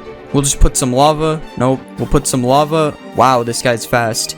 Okay, we finally got him. And it worked. He used the totem to survive. That's crazy. You can place structures with the command in 1.19. Alright, /structure doesn't work. Okay, it's /place structure. And yeah, you can place any structure just like this. Just like this. Now you can beat the game in super flat. There are new secret paintings in 1.19. So you just do this command, and this should be a new painting. Yeah, it works. There are also 3 other new paintings you can get with this command. Apparently you sink in mud just like powdered snow. I don't appear to be sinking. It does lower you by like 0.1 of a block though. Using Riptide on a trident while riding a boat makes you go faster. Alright, let's get in a boat. Nope, I can't even use a trident in a boat. It doesn't even let me right click. The fletching table can now be used to make tipped arrows. Alright, I'm right clicking on it and nothing is happening. Let's try it in survival. Still nothing. Even with an arrow, it still doesn't work. This one isn't true. Apparently tropical fish spawn in mangrove swamps. I'm kind of lost in here. This biome is so cool. Oh wait, those are tropical fish, right? Yep, so it's true. Minecraft now apparently has directional audio. So you go to music and sounds, and yeah, there's directional audio. And as you can see, it works. Well, as you can hear, it works. Also, I'm not sure if you can hear it properly on the video, but I am confirming it works. Can you distract the warden with XP bottles? He does seem to be distracted by them, but it doesn't seem to work in survival. You can name locations with a banner. So you just name the banner, and then you right click with a map. That didn't work. Oh, so it has to be an existing map. Yeah, that's really cool actually. Apparently you can put a chest in a boat now. So if I right click this boat, nothing happens, but you can craft it. Now I have a chest on my boat, that's sick. You can find diamond armor in the ancient city. Nope. Nothing. There's iron armor. Still nothing. There it is, diamond leggings. Curse of binding, but it's still diamond. Oh, hello warden. Apparently you can spawn fireflies with a command. I'm using /summon and there are no fireflies. There's a game rule to disable the warden. There actually is a command for it. And as you can see, no warden spawns. This is really cool. Well, if you're a baby. I mean, I would probably use it though. Apparently baby pandas can sneeze out a slime ball. We've got 1 million pandas here. I'm hearing them sneeze, but no slime balls. Okay, so apparently I have to spawn lazy pandas? Yeah, I've been waiting for a while and there are still no slime balls, so I don't know. You can use a book to spawn infinite dimensions. So all I have to do is throw the book in here. Nope, we're still in the nether. Okay, so this was actually from an April Fool's snapshot. I'm stupid. There's a secret redstone room under the ancient city. There is one. Okay, I already knew this, but maybe some people didn't, so here you go. Perfect place to get random redstone stuff. Apparently vines and glow lichen can be placed on soul sand, and it looks like you can. I have no idea why you couldn't do this before 1.19. Apparently walking on wool makes the skulk sensor not hear you. Yes, so this is one of the main features of the skulk sensor, and as you can see it is true. Apparently there are alligators in 1.19. Of course there are alligators in 1.19, that's one of the main features. Apparently mangrove trees don't have saplings. Mangrove trees do not have saplings. You have to use these weird propagale things to grow them instead. Apparently the bundle has been added to 1.19, so there is no bundle in the creative menu, but I can give it to myself, but since there is still no way to obtain it, I would say this is false. Apparently minecarts with an attached block now stay together when you break them. Oh, it's actually true. I'm pretty sure this never used to exist, that's cool.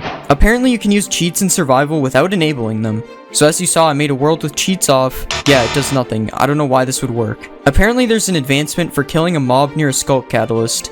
Let's just kill this guy quickly. Yeah, it spreads as the advancement. Apparently there's also an advancement for having every frog light in your inventory. Yep, there's also an advancement for that. Apparently the end portal frame texture is now different. Alright, you guys tell me if you can see the difference. These are some of the scariest Minecraft seeds of all time, starting with seed 21166. Players have reported being attacked by a living tree while traveling the forest playing on this seed. So let's check if this one's true. Okay, I'm not seeing anything unusual in this world, but the tree is meant to... Oh wait, what is this? I'm pretty sure this is just a buried shipwreck, but let's just check it out to make sure. Okay, or maybe it's not a shipwreck. I can't seem to find the ship anywhere. Yeah, that is weird. Where did the logs go? There was just logs there a second ago. I'm sure of it. You guys literally saw it. I'm not crazy. If there is a living tree, it's probably in the forest over here.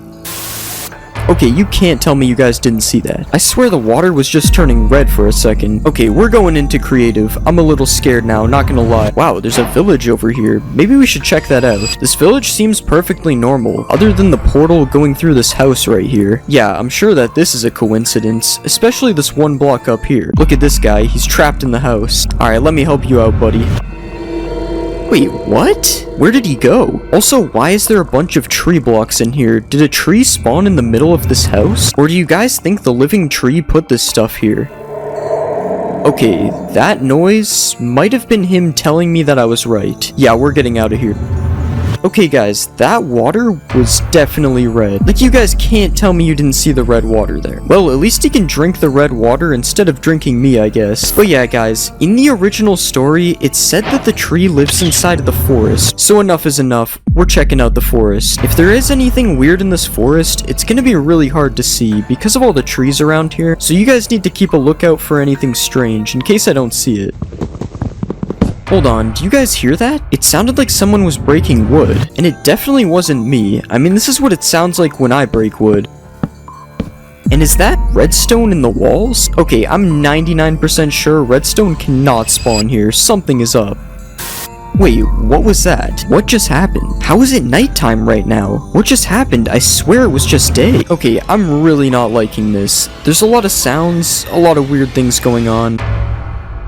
Wait, what did I just see over there? Watch until the end to see what happens. Next is seed Thanatophobia, which is supposed to be a seed where everything in your world is trying to kill you. This is the seed of, well, Thanatophobia. That's kind of what the word means. So everything in the seed is supposed to kill me. Alright, pig, kill me. Come on. Kill me. Okay, it's not working. If this seed is correct, the pig should be trying to kill me right now. Oh my god, I almost fell in that hole. That is a really weird hole to just be there, isn't it? Like, usually lava doesn't spawn with a random hole leading to your demise. That better not have been you, pig, trying to kill me with the lava. But yeah, let's get some tools. What? I might be wrong, but did this cow just hit me? Nah, it had to have been just like a skeleton or something that is hiding now. Come on out, skeleton. I know you're in here. I'm not looking for you, buddy. Why do you keep following me? Nah, you know what? Actually... Why does the cow have infinite health? I'm telling you, something is weird with this world. The cows are invincible and following me, pigs trying to kill me, something is up. But we still have no proof. I mean, these could all be coincidences, right? So I think we need to find something that is a little bit more likely to kill me than a pig or a cow. We need a sheep, but not just any sheep. A red sheep, because a red sheep is way more likely to try to kill me than any other kind of sheep. So we'll get a flower from over here, and we should be able to craft this thing into some red dye. Come here, sheep. Boom, and now you're red. Kill me, sheep. You can do it.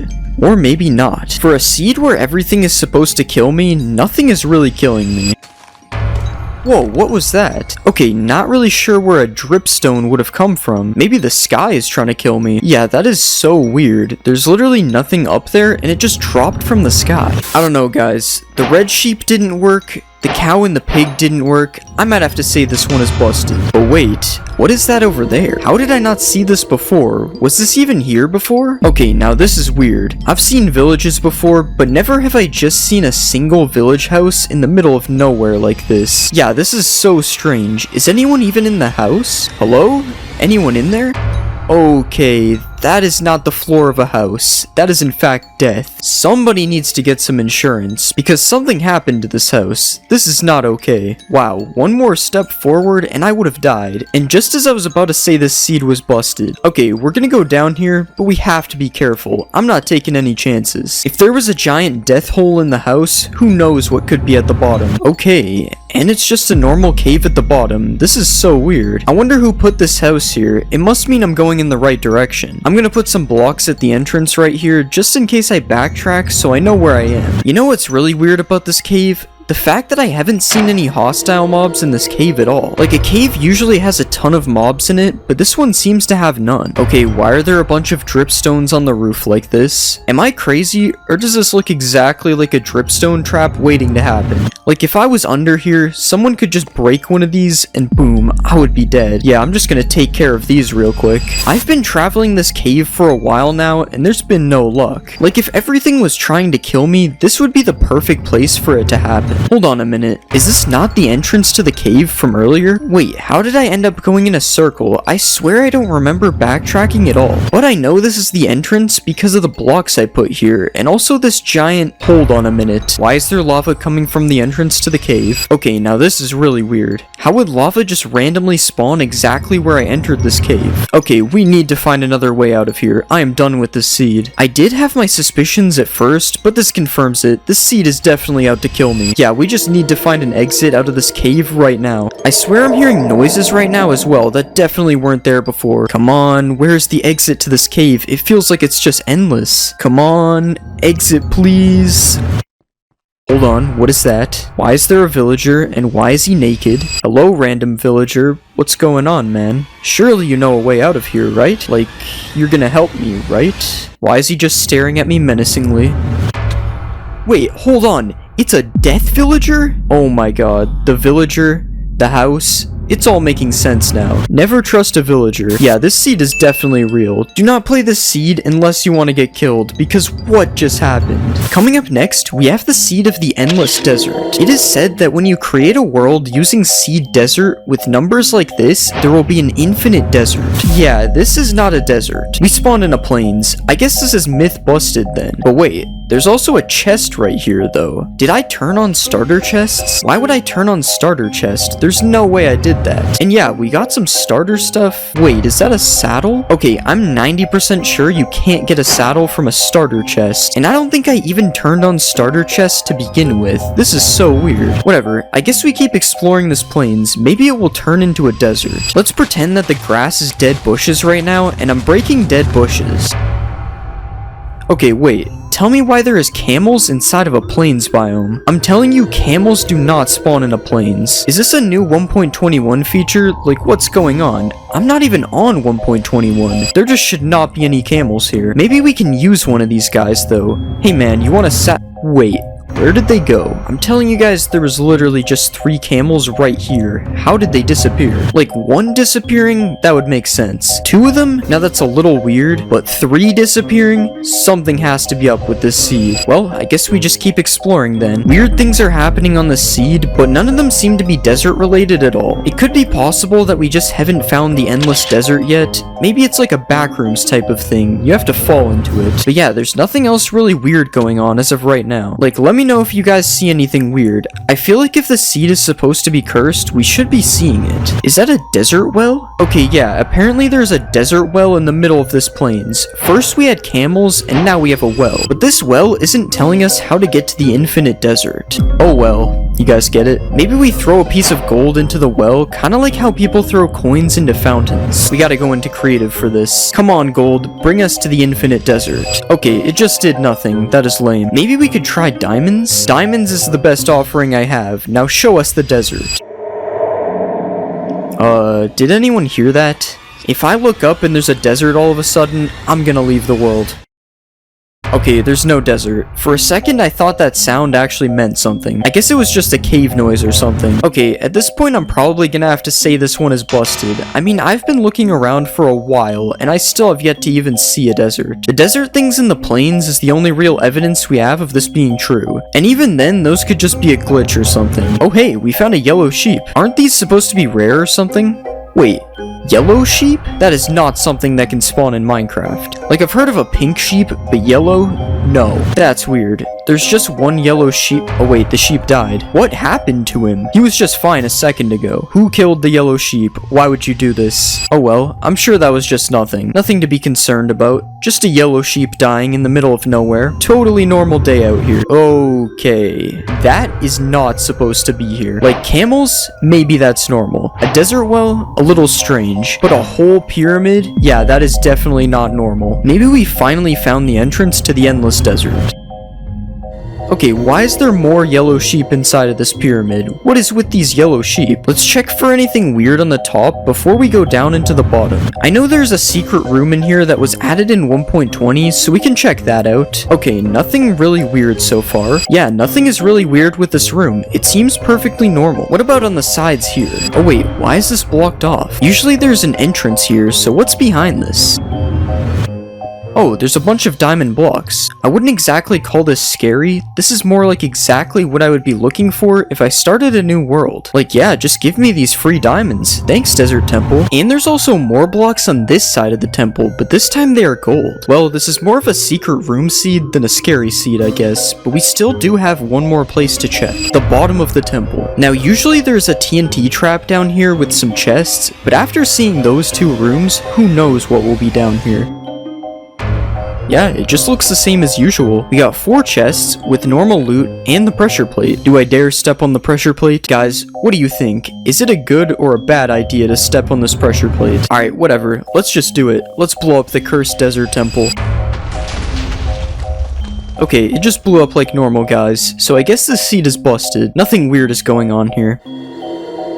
Wait, I was not in a desert before. I would definitely remember if I found a desert before this, because I was literally looking for one forever. Also, why am I no longer in creative, and why am I no longer able to sprint? Luckily, I can just fix that by running the command again. Endless desert thought it could get to me. But yeah, this definitely looks like an endless desert, and the person who found this seed also reported finding some kind of glitched camel. I don't know if that was the camels from before, or if it was something different, but we are not sticking around to find out. I was able to make it to the endless desert. That is enough for me to believe this one is true. I mean, if there was glitched camels, we would definitely be seeing them by now while flying around here. But no, it's just all desert, which is honestly quite creepy. I can see why this seed would be scary. What happened in the forest earlier? I'm telling you, I just saw something unusual in the trees over there. This is so bad. This forest really has me feeling like I'm hallucinating now. I'm sure there was nothing there. It was probably just a zombie or something, considering that it's nighttime. What's up with this tree right here? I swear this is not normal. Can trees fall down in Minecraft, or is this man-made? This kind of reminds me of the shipwreck thing from earlier, which just randomly disappeared. Okay, that is not possible. More random logs on the ground, and then they just disappeared again. What is going on in this world? And no way. Okay, I'm telling you, I definitely saw something this time. There is no way. Something is definitely in this forest. Okay, maybe if we go back and then come back again. Okay, that sound was terrifying. Yeah, if there is something in this forest, we don't want to find out. I'm getting out of here. Come on, let's find an exit to this forest. Why is it so hard to find an exit to everything in these seeds? There's just trees everywhere. Does this ever end? Maybe this is the seed of the endless forest. This is terrifying. I do not want to... Wait, is something following me? What is this noise? It sounds like something is definitely following me. I am not turning around for this. Whatever's making this sound, I don't even want to know. Oh no, I think we might be hitting a dead end. Oh, never mind. We can just go up here. Was this sound just this pig? No way that the pig was making those sounds. It sounded so much different than pig sounds. Alright, I don't know. Everyone was hyping up this living tree, and the whole time it was really just fake. The seed is busted, guys. There is no living tree in the forest. Just some scary pigs and some misplaced wood. This is a normal-sized Minecraft player. As you can see, I am 2 blocks tall.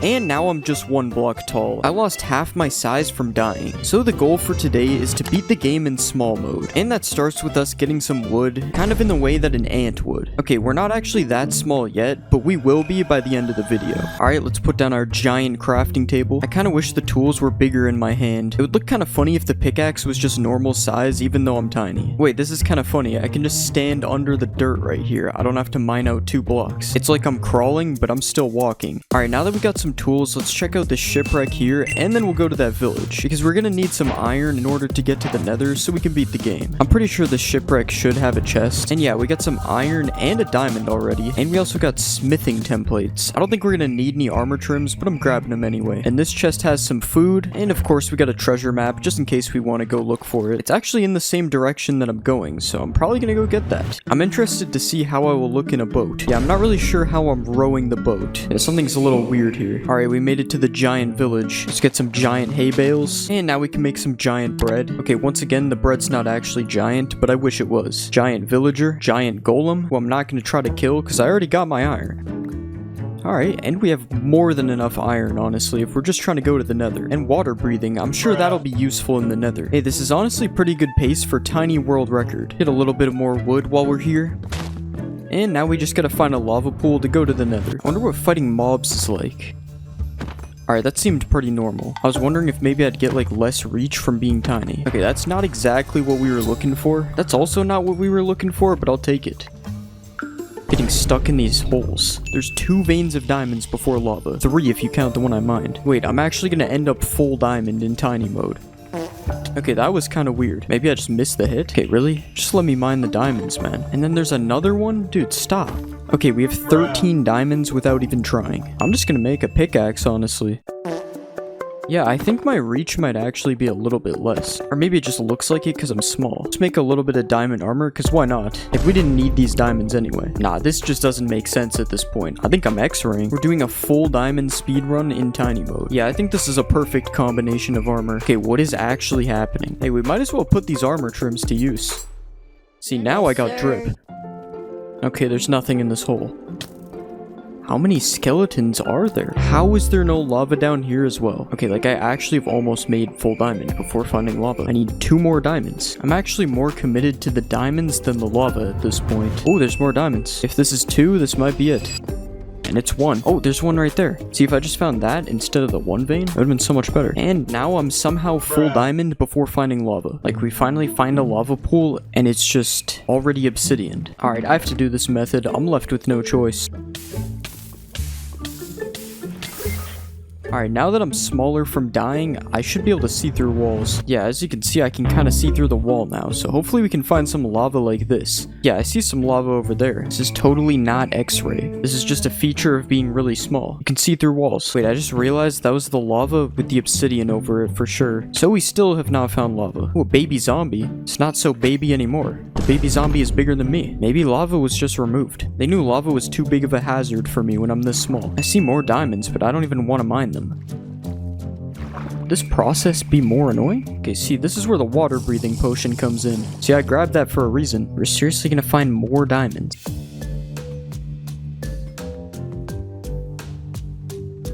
And people said that diamonds are the rarest item in the game. I guess they've never heard of lava. Alright, well, we can finally make our portal. It's so weird making the portal when I'm this small. Okay, let's just set my bed here, because I'm never gonna find this place ever again. And I might as well make a few more things, because why not? I'm even making the hoe. Okay, and now we're in the big nether. Let's find a fortress, not a bastion, because I don't want to deal with piglin brutes in tiny mode. I also love how I sink in the soul sand so much. Like, look at this. I'm basically bathing in the soul sand right now. Yeah, that's what I thought. He was actually bigger than me. I don't know why he ran away. I don't know if there are many mobs that are actually smaller than me now. Like, the only thing I can think of is like fish, but I think fish might be bigger. Oh my god, I'm so small in the boat now. The boat is literally taller than my player. Oh, whatever. As long as I can still ride in the boat, it's fine. I probably shouldn't be making jumps like that, too. It's kind of scary. Nice, I just tried the water bucket in the nether. Got an enderman over here. I'm gonna need some pearls for later. Hey, we got a pearl. Okay, we found a bastion. The question is, do I want to go in it? I'm sure the brutes can't be that bad when I have full diamond. Okay, I literally just fell through nothing. Yeah, this is probably a bad idea. I don't know what just did 2 hearts to me. Oh, it was a bird. And I fell through the floor again. Yeah, it appears falling through the floor is way too big of an enemy. See, I was hoping they'd get mad and go down the hole. Alright, well, at least we got some gold blocks.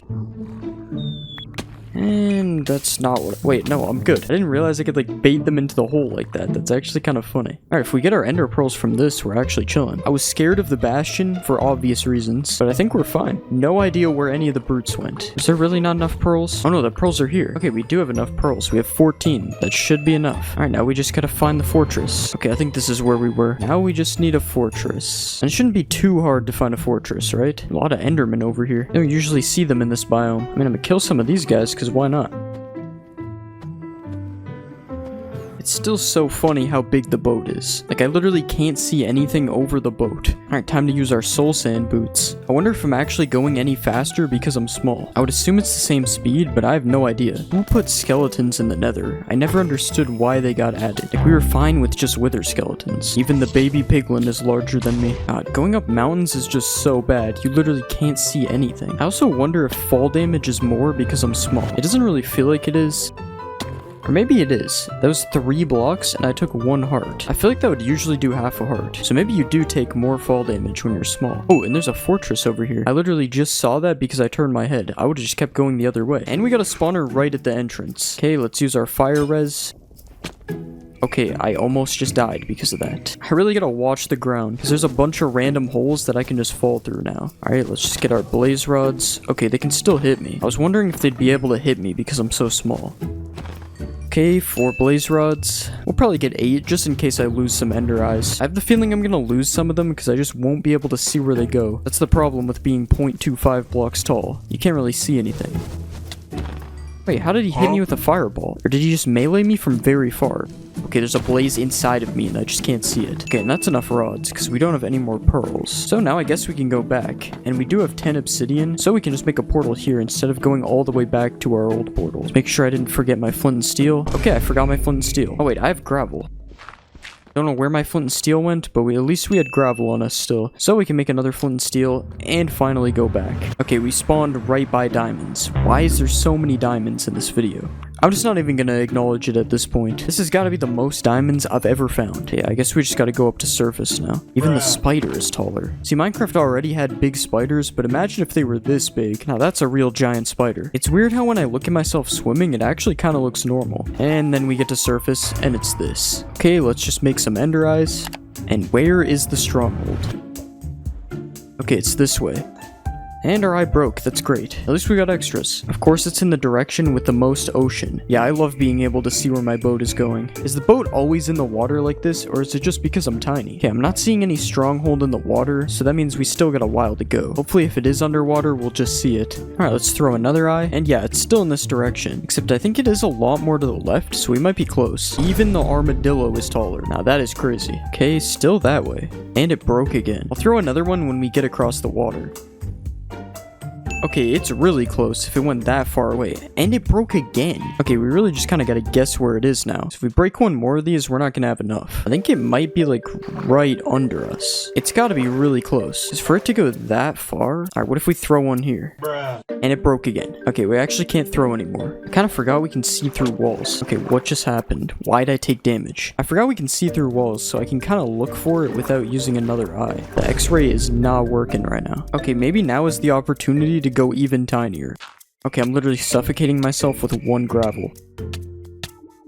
Okay, now we're even tinier, and we should be able to see through the walls a lot better. Okay, yeah, this is way better. It doesn't have that much distance, though. But if I use another eye and it breaks, we're screwed. Okay, now I'm just straight X-raying through the walls every time I try to climb up a mountain. So there's no way the stronghold isn't close. Alright, I'm just gonna use another one. Yeah, it's back that way. Okay, it didn't break. We're good. We just have to find it somewhere in this water. It literally has to be like right under here. Okay, wait. I'm pretty sure that's like a spawner or something. So that means it has to be close. Like that is probably the silverfish spawner. Why you can't see the stronghold right now? I have no idea. Maybe there's just anti-X-ray so that you can't see the stronghold. No, it's not the spawner, but it is a torch. Because yeah, now we can see the stronghold. And I am so tiny in the stronghold. I find it funny that I can still walk up the slabs though. The slab is literally double my height, but I can still walk up. I feel like it's actually better to play like this at this point. I'm literally just blending into the stairs. Okay, I think the silverfish is even taller than me. Can't really check right now because of this creeper. We should be fine just killing the dragon, but I don't know. Like, I can barely even see the portal here.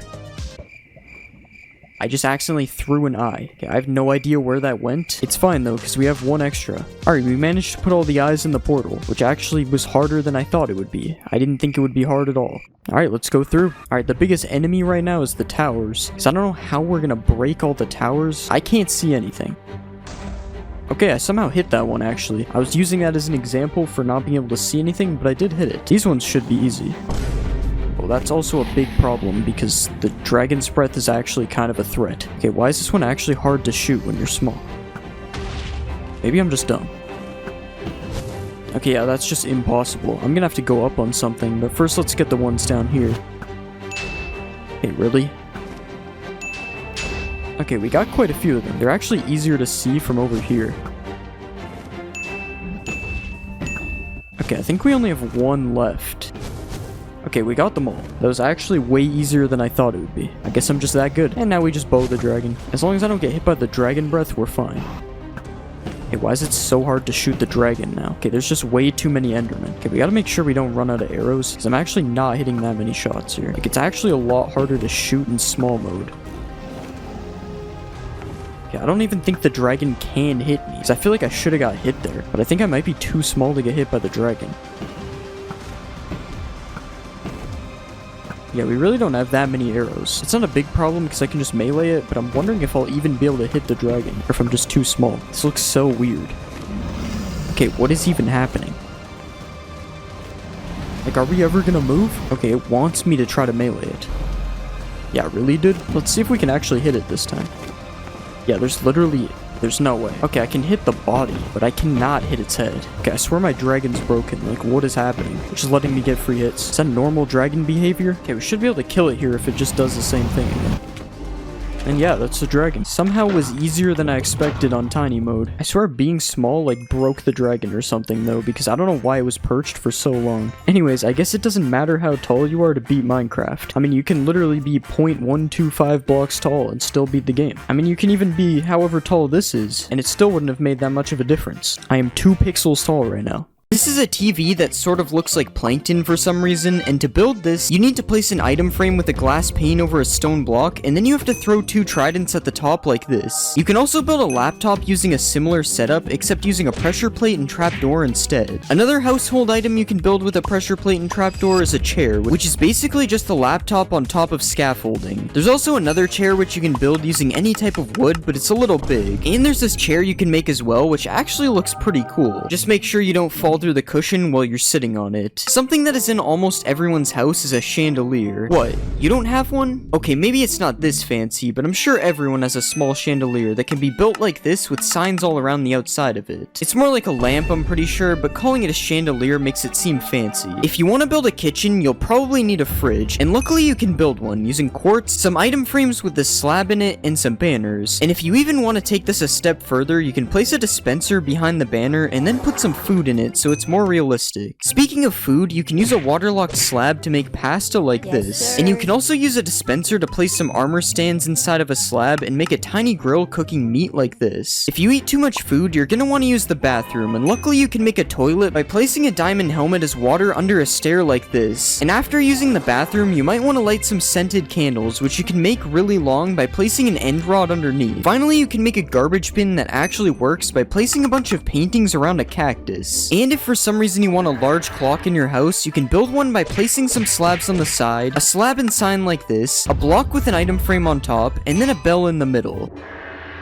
It's supposed to do that every hour. Now that you've decked out your house with build hacks, it's time to move on to some random builds. Starting with this very large trophy that definitely wouldn't fit on a shelf, and a super large rifle that is made out of wood, which really has me questioning if it would work. You can also make a witch pot, which is just a respawn anchor with trapdoors around it, and you can make a dragon head that looks like it has a sword going through it, and you can even add ketchup. That's definitely what this is. If those builds weren't random enough, you can make a guy who got locked up using item frames and an armor stand like this, and you can make a Lego brick if you manage to get your hands on some colored heads. If you didn't like the idea of killing the Ender Dragon earlier, you can just make a regular upside down sword like this. And by placing a carpet underneath a block like this, and then putting an armor stand through it, you can create a chessboard by giving it a chain helmet and putting a pressure plate underneath it. Now obviously those build hacks were cool, but it's time to show you some of the coldest build hacks known to man. If you build a cube of ice like this, and then put a Steve armor stand inside of it, you can push some ice on top of him and make a man who is freezing to death. You can also make some cracked ice by placing glow lichen on top of it, and you can build a penguin by using some concrete like this, a beak, and then placing some banners on the front and the sides. You can place a stair in a slab like this, some signs on the side, and a fence gate on the back to make a sled, and if you want to give this sled some power, you can attach a dog to the front of it like this. Come on, hurry up, go faster. If you need more power for your sled, you can put some stairs like this, add a carpet on the back, and then place some fence gates on the side to make a reindeer. Okay, now this thing should be super fast. We got Rudolph pulling it. Reindeers help deliver gifts, so here's a gift made from a kelp block and candles, and here's a happy kid who just got what he wanted for Christmas. I'm not gonna let that happen. I'm a hater. You can make a small tree by placing azalea leaves on top of a dead bush, and you are even able to make that tree dead with some mangrove roots on top instead. You can make another cool plant by placing coral on top of some waterlogged slabs, and if you want to make some bulrushes, you can place some glass panes like this with a brown candle on top. You can also make another type of bulrush like this, as seen in my previous build hack video. Another outdoor build is the swing, which is made by placing some upside down lightning rods like this, and then putting some trapdoors underneath. You can also place 4 trapdoors like this with a waterlogged slab in the middle, and then place an egg and some coral on top to make a nest. You can even put this in a tree to be more realistic, although it looks very unnatural. There are a lot of bugs outside, and you can make one of them by placing a button through an item frame like this. You can also make a water cart, whatever that is, by placing some slabs like this, with trapdoors and some fence gates on the side, and then some barrels and a sign on top, and a tripwire as a faucet like this. Another thing with wheels is a wheelbarrow, which is made with these 3 blocks, and you can even fill it up by putting some compost in the middle. Wheelbarrows are usually used for farming, so let's check out some farm builds next. You can place a candle on top of melons and pumpkins to give them a stem, or you can use a sea pickle depending on how big you want it to be. You can also make a pineapple by putting this vine thing on top of a shroom light like this, and if you want to build a cake, you can place a piece of dirt and put some snow on top, and then you can add redstone on the top as a strawberry. This cake probably tastes really bad though, it's made out of dirt. Apparently fish barrels are real, and you can make a salmon barrel with a raw copper block and some trapdoors on the side. Or you can change it out for a raw iron block if you want to make a cod barrel instead. Another type of barrel is a honey barrel, and this time I'm actually not sure what that is. I've never heard of a honey barrel before. If you want to make your dinner table look more realistic, you can place a pressure plate on top of an item frame and place some food in it to look like a plate like this. And you can even add some condiments on the table and place some sea pickles on the side, which kind of look like cups. So much detail just for you to eat all the food in 2 seconds. If you have a dog, you can build a small doghouse by placing 5 trapdoors like this with a couple more trapdoors on the top. And you can even place a dog bowl on the side to give him something to drink. Another dog bowl you can do is this design using a decorated pot, and pairing them together looks like both food and drink. If you don't have a dog, dog, you might have a cat, and there's also a cool cat structure you can build. First, place a scaffolding and trapdoors like this, add some fences on the back, and then place a couple carpets on top, and then you have a nice place for your cat to live. You might also have a parrot, in which you can also give a house. Well, sort of. In order to do this build, you have to push a piece of glass over top of the parrot, which is probably seen as animal cruelty. So something you can do that is less cruel is this bird bath, which uses a waterlogged slab and some signs on the side. Or you can place a hanging sign like this as a parrot perch. You are also able to use a bell if you don't think the hanging sign looks good enough. And you can also build a cage, which is slightly less evil, and it's built using fences like this, a slab and a trapdoor on top, and a chain and scaffolding attached underneath. This build also exceeds the build size limit for this video, but I'm just gonna let it slide because it looks pretty cool. The last build in the pets category is this snail, which I'm not really sure if it counts as a pet. Snails are also really slow, so the fact that it doesn't move might actually not matter. Now that we've seen all these different build hacks, it's time for some more random build hacks that have no common theme. Something that for some reason isn't in Minecraft is balloons, but with a colored block, a fence, and a little animal cruelty, it is actually possible to have balloons in Minecraft. Another thing that is also not in Minecraft is hot springs, but that can be changed by placing some trapdoors and some campfires underneath a pool of water. You can also do the same technique by placing campfires under lava to get some smoky lava, and this time you don't even need the trapdoors. I would be careful when swimming in this one though, because it might be a little too hot. If you're tired of how the regular TNT looks, or just scared of building with it in case something like this happens, then you can actually place a barrel like this and put some signs on the side that say TNT to make an old looking block of TNT. You can even highlight the signs in white to make the text stand out and add a candle on top to look like a fuse. If you aren't afraid of using TNT to build, you can also place a bunch of TNT like this and then put some candles on top, and they will kind of look like individual dynamite sticks. You can even light them if you want, but just be careful you don't accidentally misclick. If you do set off the TNT by accident, it might be possible you need to build a grave, and luckily you can do that with 3 podzol blocks like this, an anvil, a skull of your choice, and a couple of flowers, and then you have a tiny gravestone for whoever died as a result of your TNT accident. Another random build hack is this super thin ladder, which is just a ladder placed on trapdoors, and something really cool you can do is place trapdoors alternating like this with ladders on each of them, and you can make a 1 block spaced working ladder, stair, and an item frame, which can be rotated to look like an arrow. And the cool part of this is you can place a sign on the side and then write something for it to point to. These tiki torches, which you can make using bamboo fences, and if you want to add some extra detail, you can attach a mob with a lead to the top, but obviously you will have to.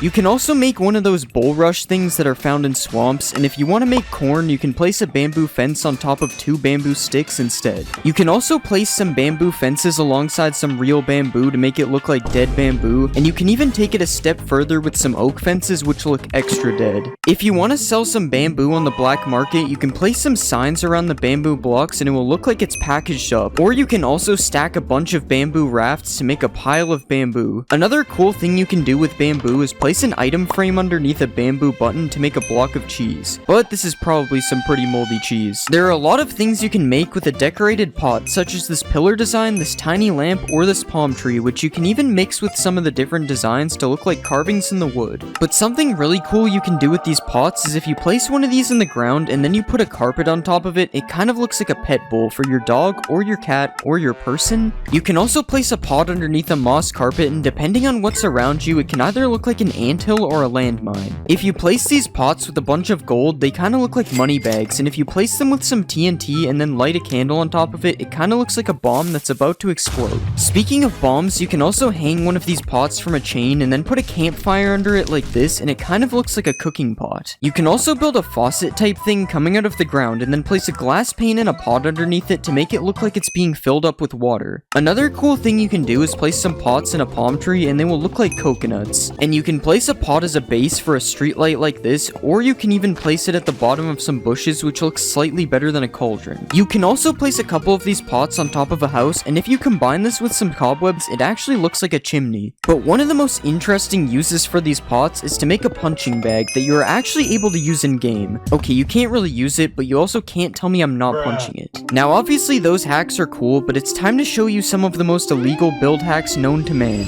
If you apply this armor trim to a leather helmet, helmet and then place it 1 block deep on an armor stand, you can use a piston to push a bookshelf through it, and it kind of looks like a stray book sitting on top of the shelf. Another thing you can do is dig out a big hole and then fill the whole thing with string, and after that you can do a little bit of animal cruelty and cover the whole thing up with carpets to get this rug design. Huh, that's weird. It looks like my rug is moving. Something else you can do with the sniffer is you can place some blocks through a sniffer's nose and then add a slab and some signs on the side to get a really interesting cushion design. Or if you're really ballin', you can use a sniffer's snout as a base to make a golden sink. Another thing you can do with a sniffer's nose is you can place it in the roof and then put a couple of fences and an end rod underneath it to make a lamp. Okay, this one was kind of a stretch. You can still see his face. Something you can do with a camel is you can place its head through a roof and it kind of looks like one of those bear heads you see on a wall in some rich guy's house. And you can also spawn a camel on the ground and then place some sand over top of its head to make it kind of look like a little sand dune coming out of the ground. You can even place a saddle on top of the camel to make it so you can sit down on the beach with a towel beneath you.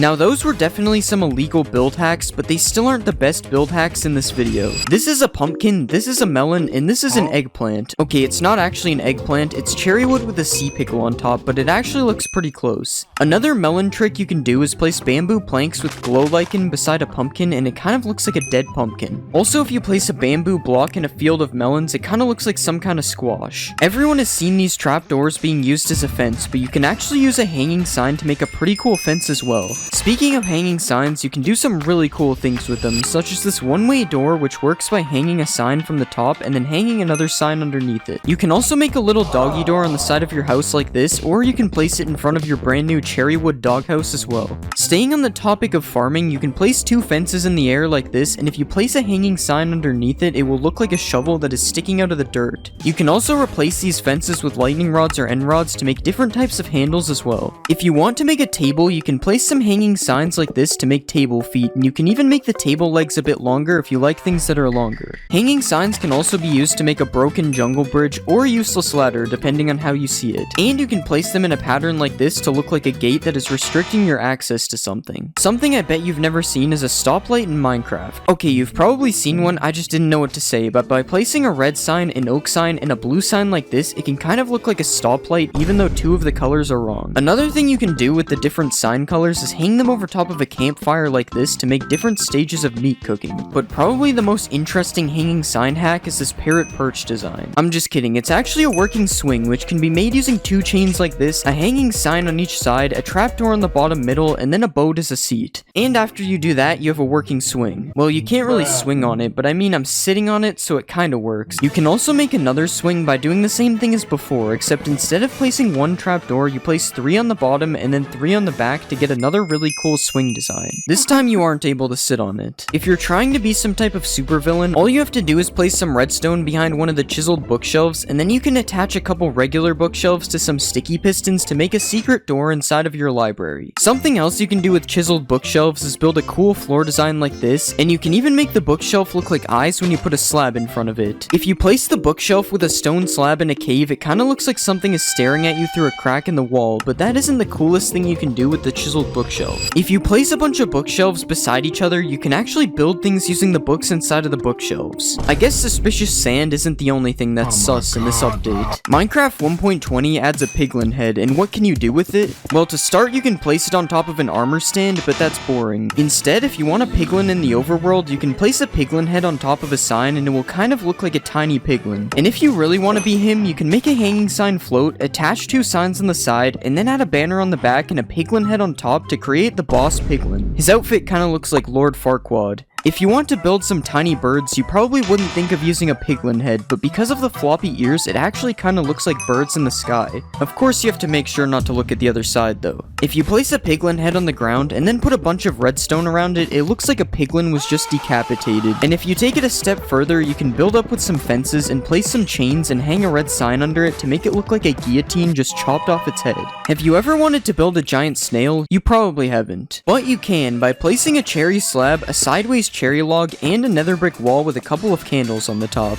Now we have giant snails to go with our giant spiders. Another giant animal you can build with cherry wood is a pig. If you place 2 upside down stairs like this and add some slabs on the top, you get a pig. You can then add a button on each side for eyes and a cherry button for a nose and a tail for extra detail. Speaking of pigs, you can also make pork with cherry wood. If you place a sideways cherry log and then attach it to 2 fences using chains, it kinda looks like a piece of ham is being cooked over a fire. Another cool cherry wood build is this garden fence, which can be made using an illegal trapdoor technique that I didn't even know existed. You can even climb this thing if you try hard enough, so that's cool. Another thing you can put in your garden is a cherry tree, but not that one is lame. If you use cherry fences as logs and pair it with azalea leaves, you can make a really cool looking miniature tree. Something else that looks cool is this trapdoor window, which you can make using bamboo or cherry wood trapdoors depending on your build. In Minecraft 1.20, a pink boat will be added, but if you think this design is boring, you can actually make your own pink boat instead. If you place some slabs in the water like this and then add a fence in the middle, you can move 2 boats as close to the fence as possible and then add some trapdoors on the side and a flag on the top to make a better looking boat. The only problem is this boat doesn't really move. If you place a netherite upgrade in an item frame, you can use it as an up or down arrow for like an elevator or something, I don't really know. This is chiseled copper, and because of this cool X design on the sides of the block, it actually makes a really nice crate if placed with some other crate looking things. And if you place these blocks in a 2x2 like this, and then place signs all around the sides, you can make an even bigger and better looking crate. You can also mix in some of the brand new copper trapdoors on the side of the crates, and you can even change the middle block to make some empty looking crates. Or we can just remove the block in the middle completely and we get a cool little animal house. I promise I'm gonna let him out, guys. If you want to make a more humane pet house, you can place some trapdoors like this, add some carpets on the bottom, and then put the new heavy core in the front, which kind of looks like a food bowl. And if you want some more food for your pet, you can place a chiseled copper like this and put a sea pickle on the top, and it kind of looks like a melon or something. We should probably just stick to the actual melon though. I don't know if I cooked with this one. You can place some copper trapdoors on top of campfires like this to make a cool looking stove, and now we can cook the melon if we want. And if you want to make a chair to sit down and have a meal, here's one chair design using the new trapdoors, and here's another. This chair is a little bit goofy. In real life, it would be like 3 meters tall. Another new block coming in 1.21 is the crafter, which surprisingly has a lot of different building use. To start, you can make a stove by placing the crafter on top of some campfires, and then adding a few more kitchen details like this. And you can also use a crafter as cabinets if you place it facing this way instead. Who knew the crafter was the ultimate kitchen block? The bottom of the crafter can also be used as a roof, so I guess that makes it the 3rd time it's used in this kitchen. And if you place it on the ground, it kind of looks like some kind of mat that is meant to keep the floor clean. Might as well just build the whole house out of crafters at this point. More household items that can be built with a crafter is this PC where the crafter is used as a monitor, or you can go all out and build a flat screen TV using 2 different angles of the crafter like this. Don't mind me, just sitting on my crafter couch watching my crafter TV. You can also place a crafter like this and then put a few seats around it to create an actual functioning game of tic-tac-toe. Okay, how am I losing to myself? And if you want to protect your house from intruders, you can use the crafter as a keypad like this. If you place a tough wall with a trapdoor on each side, and then add a crafter on top, and place a few more details like this, you can make a telephone booth looking thing like this. And if you look at this side of the crafter, it kind of looks like a face, which means you're actually able to build the crafter man like this. Now I know why we installed the security on the first door. This guy's not messing around. Coming up next, we have a few build hacks that are pretty tough.